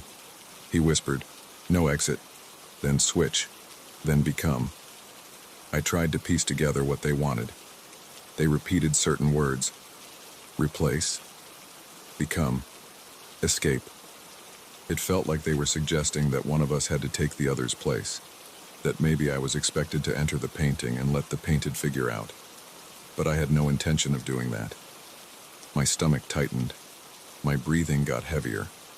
I looked back at the painting of myself. It was now at the end of the hall. I did not remember it being there. The figure inside it looked more alive. He pressed both hands against the inside of the canvas, stretching the painted surface outward. I saw small cracks forming in the paint. The figure's eyes were locked on mine. He mouthed something silently. His lips formed the word, "help."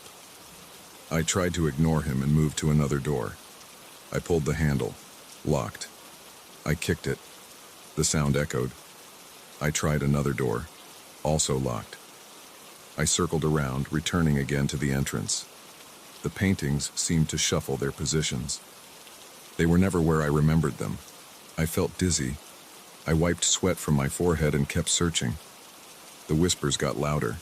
They sounded impatient. I could hear words more clearly now. "He must switch," they said. "He cannot leave as he is." I grabbed a painting off the wall and tried to pry it out of its frame. The wood did not give easily. I banged it against the floor. The whispers turned into a low hiss. The lights flickered. I paused and looked around. Every painting in the room stared directly at me now. Their eyes moved as one. Their mouths opened and closed, forming words I could not fully catch. I froze. I felt my muscles shaking. My head ached. I realized I needed another approach. There had to be a hidden lock, a key, something that could open the exit. I searched my pockets again. Just my keys, wallet, phone, flashlight. The phone had no signal. I turned on the flashlight and aimed it at the floorboards near the door. Maybe there was a loose plank. I tapped the floor with my heel. Nothing hollow. I tried the flashlight on the walls. I noticed a slight seam in one corner, near the floor. I knelt down and ran my fingernails along it. It was a small panel. I pried at it. My nails bent painfully, but I managed to get a grip. The panel popped open. Inside, I saw a thin strip of metal and a tiny lever. I flipped the lever. I heard a click. I ran back to the entrance door and tried the handle again. It was still stuck. I went back and pulled the piece of metal. It slid out of place. Another click. I tried the door again. This time it gave a little. The murmurs rose to a frantic pitch. I heard my own voice behind me. I turned around. The painting of myself was right there, a few feet away. He pressed against the canvas so hard that the surface bulged out, like a bubble about to burst. His eyes stared directly into mine. He looked desperate. His lips moved, saying something I could not hear. I felt guilt and fear at the same time, but I could not understand why. My gut told me not to let him out. I grabbed the handle and pulled the door with all my strength. The door opened a crack. Cold air rushed in. I pulled harder.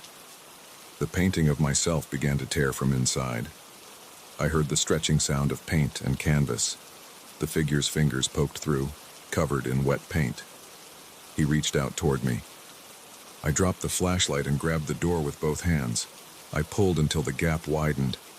The figure's hand stretched toward my back. I felt something moist brush my shirt.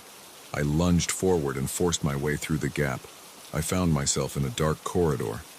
The door slammed shut behind me. I heard muffled murmurs on the other side. I saw a faint red exit sign ahead. I walked toward it, my shoes scraping on concrete now. I reached the exit door and pressed the push bar. It gave way and I stumbled into a deserted alley. The air outside smelled like rain and garbage. I stood there catching my breath. I turned around. The alley door was unmarked. I tested it. It was locked from the outside. I stepped back, feeling the tension in my shoulders start to ease. I still heard nothing from inside, just silence. I looked up. No windows. The building looked plain and empty. I knew I did not want to go back in. My clothes were damp with sweat. My heart was still racing. I leaned against a brick wall and tried to steady my breathing. I wiped my face with my sleeve. I tried to forget what I had seen inside. My mind felt shaken, but I focused on the present. I was out. I had left the gallery behind. I moved away from that door, down the alley and toward the streetlights in the distance.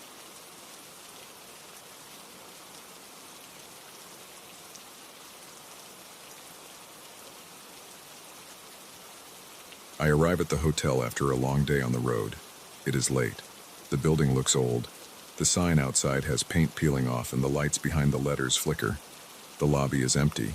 No sounds, no footsteps, no conversations. I check in at the front desk. The man behind the counter gives me a room key without asking many questions. His voice is low and flat. He doesn't look at me for long. He hands me a small metal key with a leather tag. Room 304. He points toward the old elevator at the end of the hall and walks away behind a door marked office. I stand there for a moment, waiting to hear other guests, waiting to see someone cross the lobby, but I see no one else. It feels strange. I'm tired though, so I don't question it too much. I take the elevator. It trembles as it rises. The walls are wooden, chipped, and smell of old varnish. The numbers change slowly. Second floor, third floor. I step out and find myself in a long hallway with faded red carpet and old wallpaper. No doors stand open, no voices. Just dim ceiling lights spaced far apart, leaving patches of shadow on the floor. I reach room 304. The door is heavy, and the doorknob turns with a stiff click. Inside, the room smells like stale air and perfume. I flick on the light. It works, but the light is yellowish, weak and uneven. I see a closet door on the left, a dresser, a small round table near the window, a single bed with a heavy old quilt. The bed is made. On the dresser, there are some personal items that don't belong to me. A silver brush with some strands of hair stuck in it, 2 old perfume bottles, one with the cap off and some brownish residue around the rim. There's a pair of leather gloves on the bed's footboard. On the nightstand, I see envelopes with letters sticking out. A pair of women's shoes rests by the bathroom door. The closet door is half open, and inside I can see hanging clothes that do not belong to me. Male and female clothes, all old-fashioned, mostly gray or black, and they look worn. It's like someone else's room. I set down my bag and stand there unsure. I consider going back to the front desk, but I'm tired and I assume maybe they messed up the housekeeping. Maybe this hotel reuses old props for decoration. I can't smell anything rotten or see anything dirty. Just old. I open a drawer in the dresser. Inside are folded handkerchiefs, a pair of suspenders, and some yellowed papers. I take one out. It's a letter. The handwriting is old-fashioned with strong, slanted letters. It's addressed to someone I don't know. The words talk about waiting, not leaving, staying inside. I put it back. I don't want to get involved. I just need a place to sleep. I use the bathroom, wash my face, brush my teeth. The water runs clean but smells metallic. The bathroom mirror is cloudy. I see my own face, tired, a bit pale. My hands feel cold. I look behind me, expecting to see something strange, but nothing moves. The silence is heavy. I return to the bedroom, close the closet door, put the shoes under the bed so I don't have to look at them, and try to relax on the bed. The mattress is firm and dusty. I cough a little. I check the time on my phone. There's no signal. The Wi-Fi bars appear weak. I try to connect. No success. I turn off the lamp and lie in the dark. The hotel must be old enough that the walls are thick. I can't hear any traffic. It's too quiet. I must have dozed off at some point. I wake up to a noise. The door hinge squeaks. I lift my head. The door that leads to the hallway stands closed. But I heard something. I sit up. Heart pounding. I wait. Then I hear a whisper. It's faint, coming from outside somewhere in the corridor. I listen hard. Someone whispers something I can't understand, then I catch my name. It's there. They say my name in a low voice. More voices join in. They don't shout. They hiss. I get out of bed, legs shaky, and approach the door. I press my ear to it. The whispers continue, overlapping, too low to make out the words. But I hear my name again. A soft, drawn-out whisper. I hold my breath. Then I step back and look through the peephole. At first, I see nothing but a distorted view of the hallway. Then I notice movement. Shapes, blurry silhouettes, shifting back and forth between rooms. They move without sound. No footsteps, just these soft, sliding movements. I try to focus my eye, but the image through the peephole is too distorted. I see at least 2 or 3 figures, but they seem to fade or blur at the edges. They move from door to door, sometimes pausing in front of one, then passing through as if the doors don't stop them. I pull away, heart pounding. I wonder if I'm dreaming, but I know I'm awake. My mouth is dry. I turn on the light again. The room looks the same. The letters, the brush, the gloves, the clothes. They don't feel like random objects. They feel like someone's possessions. I open the door a crack and peek into the hallway. It's empty now. Just the faint light from the ceiling fixtures. The carpet looks worn, no footprints. I don't see anyone. I close the door again, turn the lock, and slide the chain in place. I try to calm down, but I can't. I hear a faint rustling in the closet. I open it again, half expecting someone inside, but it's empty. The clothes sway slightly as if touched by a breeze, but there is no breeze. The window is closed. I open the window and look outside. The street below is dark, A few street lamps, a closed store, a parked car. No movement. The air is cold. I close the window again. I sit at the table and pick up one of the letters on the nightstand. The envelope is unsealed. Inside there's a note. It's short. It mentions that we cannot leave until he understands. There's no name signed. Another letter talks about the new guest, that he must see what we left behind. I feel my stomach clench. They're talking about me. I drop the letter on the table. I consider leaving right now, but I'm curious and I feel a strange sense that I can't just walk out. I don't know why. Maybe it's the tone of those voices. They said my name. They know I'm here. I need to understand what's happening. I open the dresser drawers again, searching for clues. I find more letters, all written by different hands, all talking about waiting, staying put, not being able to leave. They mention rooms, hallways, doors that won't open. They mention a need for someone from outside to acknowledge something. They never say what, just that they are stuck. They talk about items, clothes, perfumes, gloves, shoes, their personal possessions.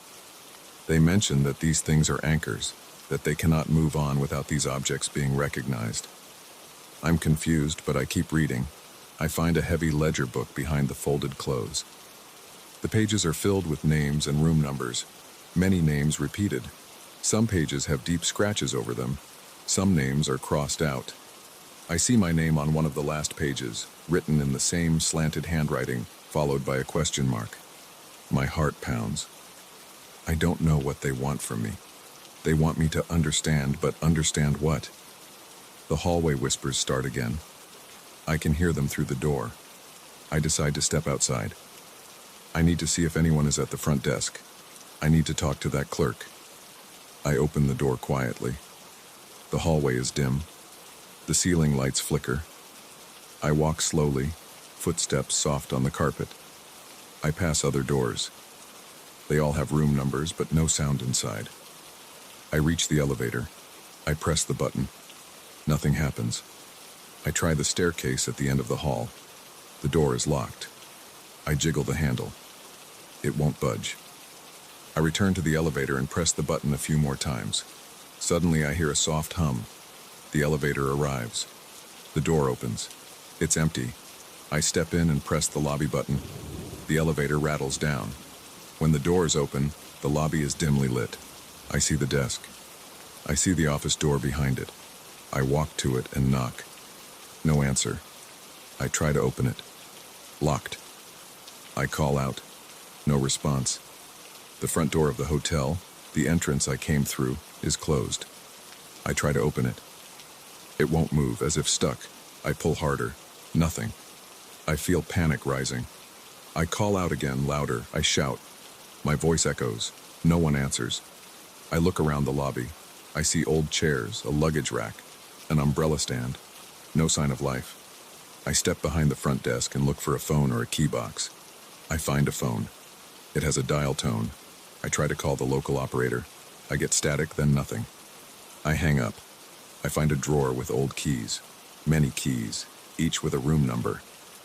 Some are dusty, some look unused. I find the ledger with guest names behind the desk. The last entry is mine. Before that, names I don't recognize. No one else for months.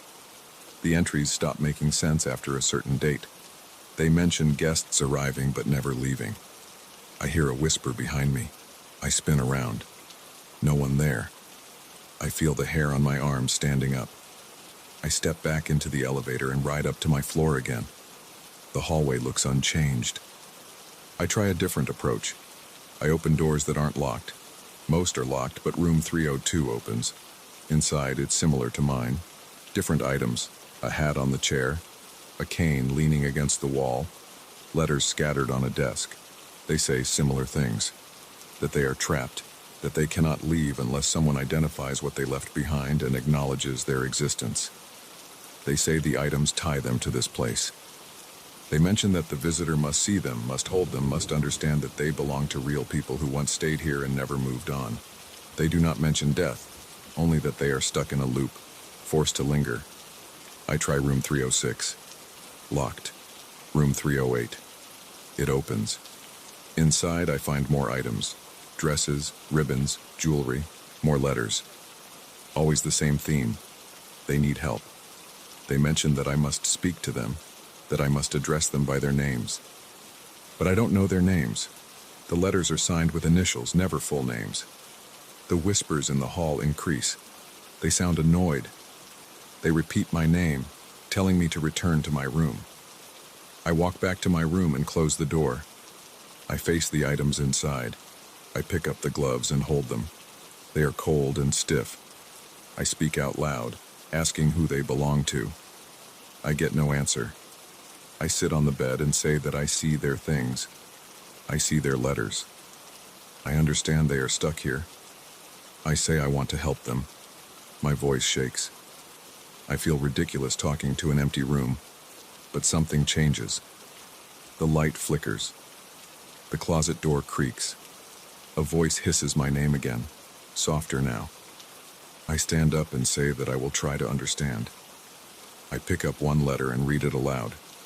It describes a person waiting in this hotel, not able to leave. It describes them losing track of time, of being forced to remain, as if the hotel itself held them. I say out loud that I acknowledge them. I say I know they were here before me. I pick up each item and hold it. The brush, the shoes, the gloves. I say I see them. I say I know they belong to someone who lived a real life. I say they are not forgotten. The whispers outside grow louder, then fade. I walk to the closet and touch the clothes. They feel dry and old. I say I recognize they were worn by real people. I say I know they are not just decorations. The voices shift. I can't understand their words, but they sound calmer, less threatening. I feel the doorknob vibrate. I step back and watch as the door swings open. The hallway light looks brighter. I look through the peephole again. The blurred figures appear, but this time they don't slide around. They stand still. I open the door and step out. The hallway feels different. The lights are steady. The figures remain blurry, but I sense their attention on me. I say out loud that I'm here to set them free if I can. I tell them I read their letters, I saw their items. I understand they are trapped because no one acknowledges that they once were here. They are bound to these objects, these personal belongings. I return inside and gather all the items into a pile on the bed. The clothes from the closet, the letters, the shoes, the brush, the gloves, the perfume bottles. I pick them up and carry them out into the hallway. I leave them on the floor so the blurred figures can see. I say that I'm returning their possessions to them, that I'm not keeping them locked away. I say that I respect their need to be seen. I don't know what else to do. The figures move closer. I cannot hear footsteps. I feel their presence like a shift in the air. The whispering becomes soft breathing. I watch them reach out, or at least I think they do. Their forms ripple. After a few moments, the items on the floor look different. They look less substantial, almost faded. The letters are blank now. The clothes look colorless. The blur of the figures intensifies, and then they vanish. Just like that. No flash of light, no sudden gust of wind. They just disappear. The items remain, but now they look like old rags, ruined scraps. I pick up a piece of cloth. It crumbles in my hand. The letters are empty envelopes, brittle and blank. I feel a weight lift from the air. The hallway seems normal. I can hear a faint hum of something outside, maybe traffic. I walk to the elevator. The button lights up when I press it. The elevator comes, and I ride down to the lobby. The lights there are brighter now. The front door opens without resistance. Outside, the street looks normal. There's a cold breeze and a distant sound of a truck passing by. I look back at the hotel's sign. The lights still flicker, but now I see a reflection of my own face in the glass door. Calm, no longer pale. I walk away from the building, feeling my legs relax. I don't know what those figures were, but they were trapped. They needed someone to see their possessions and understand that they mattered. I don't question it further. I'm just glad I can leave. I head down the street looking for a place that's open, maybe a diner. I want coffee, something hot and normal. I keep walking and don't look back.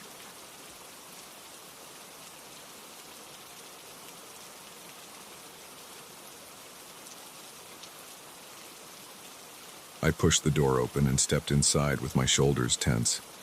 I had come to this place because someone told me it sold rare objects.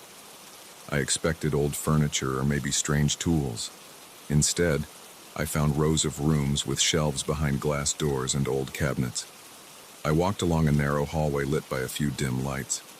The place smelled like dry wood and dust. It felt quiet. I heard no footsteps, no voices, nothing. I reached the end of a corridor and saw a door slightly open. I decided to look inside.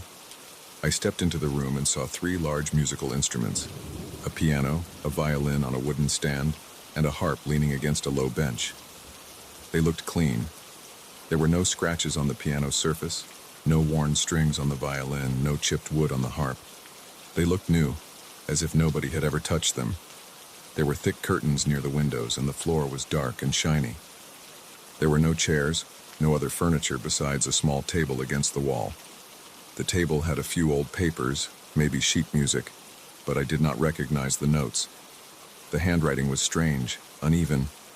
I could not read it well. I closed the door behind me. The latch clicked softly. I stood still and listened. The room had no sound. I did not even hear my own breathing.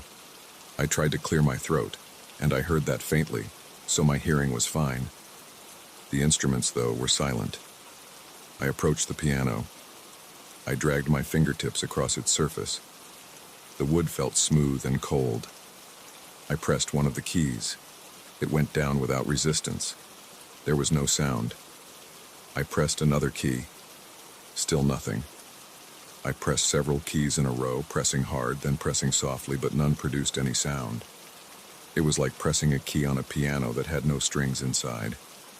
But the lid was closed. I lifted it. The strings were there, perfectly aligned and shiny. I touched a string carefully. It felt tight. I tried plucking it with my fingernail. It vibrated under my touch, but I heard nothing. I stepped back and tried the violin next. I ran a fingertip over its strings. They were tense and felt right. I picked up the bow resting beside it. I drew the bow across a string, pressing down as I had seen violinists do. I had no real skill, but I expected at least a screech. There was no sound at all. It was completely silent. I tried the harp next. I pulled one of its strings. It vibrated, but it produced no sound. I let my hand go limp. I stared at these instruments, all perfect, all silent. While I stood there, I became aware of a quiet melody. It was very faint, but I could hear it. It came from somewhere inside the room or just beyond it. The melody sounded slow and steady. The notes rose and fell. It was pleasant at first, but something about it felt off. My neck hairs stood up. I looked around. The curtains were not still. They moved a bit, shifting as if caught by a light breeze, but I felt no air movement. I closed my eyes and listened. The melody was still there, but I could not find its source. I stepped toward the window and grabbed the curtain.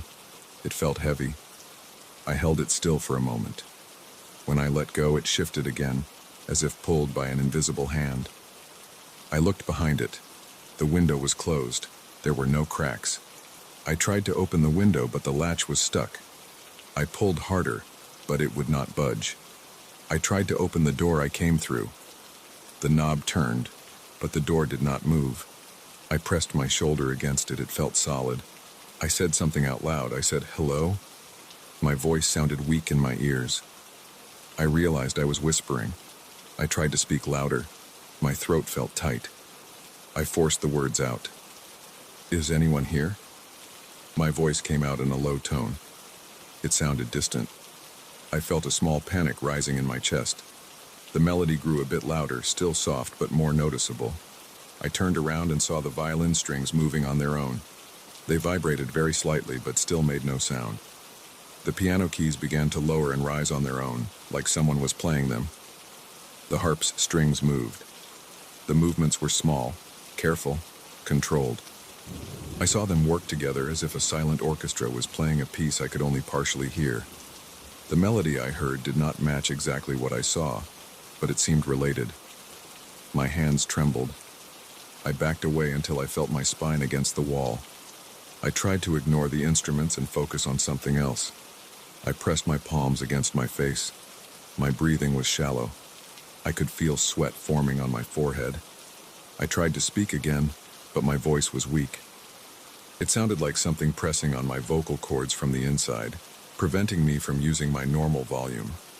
I tried yelling, but I only managed a strained whisper. The melody in the background became more unsettling. It was no longer pleasant. It sounded uneven, and the notes dragged on. I could feel something pressing against my mind, as if my own thoughts were getting thinner. I tried to think about why I came here. I could not remember what led me to this house, only that it was known for rare collectibles. I tried to remember the face of the person who told me about it. I could not recall. I clenched my fists and looked at the instruments again. The piano keys moved in a slow pattern, each key pressing down about halfway, then releasing. The violin's strings vibrated. The harp's strings trembled. None of these movements produced any sound. Still, the melody persisted, coming from somewhere else, nowhere I could see. I walked around the piano looking for hidden speakers or devices. I looked under it, checked its sides, tried to lift the lid again. Nothing explained the silent motion of the keys. The violin floated slightly above its stand. It wobbled as if held by an invisible hand. My chest tightened. I realized I could not feel my heartbeat clearly. My arms felt weak. I tried flexing my fingers. They responded slowly. I tried pinching my thigh to see if I was asleep or unconscious. I felt pain, so I was awake. I tried focusing on the details of the room. The floor was wood, polished well. The walls were painted a dull white. There were no paintings or mirrors. The only furniture in the room was the piano, the violin stand, the harp, and the small table with the papers. I grabbed one of the papers to see if it could tell me something. The notes on it were drawn by hand, but not in any standard musical format I knew. The lines were uneven. There were strange marks, shapes that did not resemble musical notes I recognized. I dropped the paper and heard it rustle as it hit the floor. That sound was clear. So inanimate objects could make noise. Yet the instruments were silent. This made no sense to me. The melody in the background became clearer. I could pick out a pattern. It repeated a phrase of about 7 or 8 notes, then paused for a moment, then repeated again. Each repetition sounded more intrusive. I tried humming to break the silence. My voice came out as a faint hiss. I tried stomping my foot on the ground. I heard a dull thump. That worked, so I could still make sound with my body. I clapped my hands. That produced a soft sound, weaker than normal, but audible. I tried speaking again. "I want to leave," I said. The words came out slow and I needed to push them out. It felt like something was grabbing my throat from inside. I approached the violin and tried to grab it. It jerked away from my hand. I stepped back and tried the harp. Its strings moved as I reached for them, pulling away without anyone visible there. I tried the piano keys again, pressing them down as hard as I could. I even tried to hit them. My knuckles impacted the keys with a dull sound of wood against bone. I felt pain in my hand, but no musical note came out. The melody in the background became louder in my head. It sounded sweet and calm, but I knew it was not calm. I felt unsettled. I felt as if I could not trust my own thoughts. I decided to leave this room no matter what. I walked to the door and tried the handle again. It turned, but the door seemed blocked. I pressed my shoulder against it and shoved. My shoes squeaked on the floor. The door rattled but did not open. I tried kicking it near the bottom. I heard a thud. The door did not budge. I moved to the window and tried pulling the latch again. I used both hands. My arms strained. The latch bent slightly but did not open. I tried punching the glass.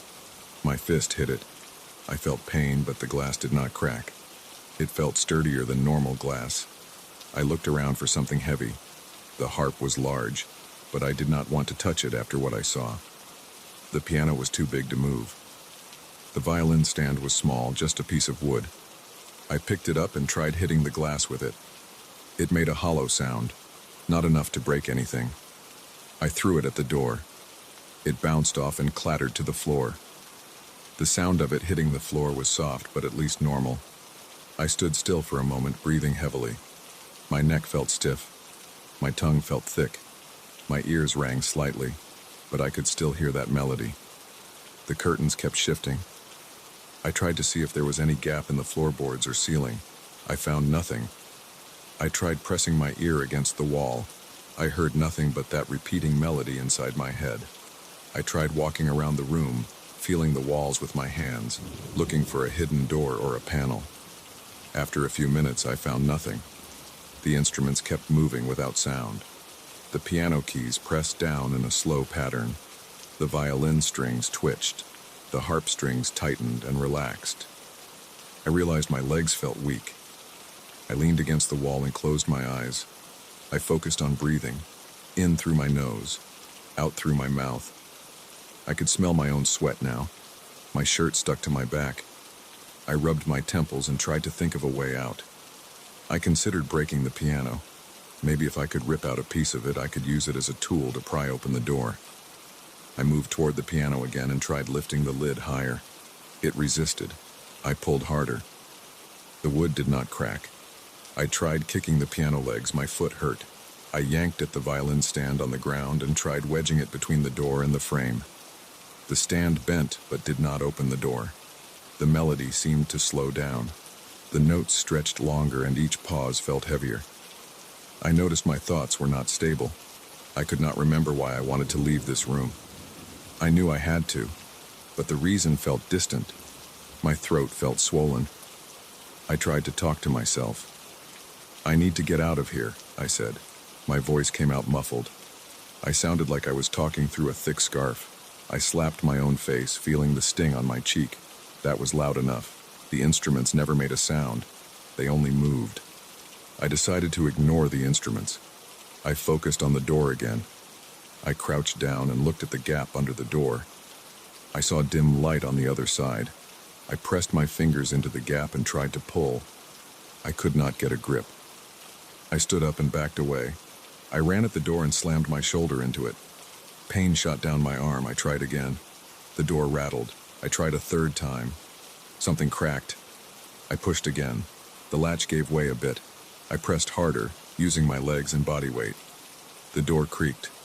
I pushed again, harder this time. My muscles burned. The door opened slightly, enough for me to squeeze my arm through. I felt a smooth wall outside. I pulled my arm back and tried pushing the door inward. It gave another inch. I kept pushing until I could fit one shoulder through. I pressed my head through the gap, my neck scraping against the wood. I could see the hallway. There was no one there. I forced my whole body through the gap, bruising my chest and hips. I stumbled into the hallway and landed on my knees. I looked back at the door. It slammed shut behind me.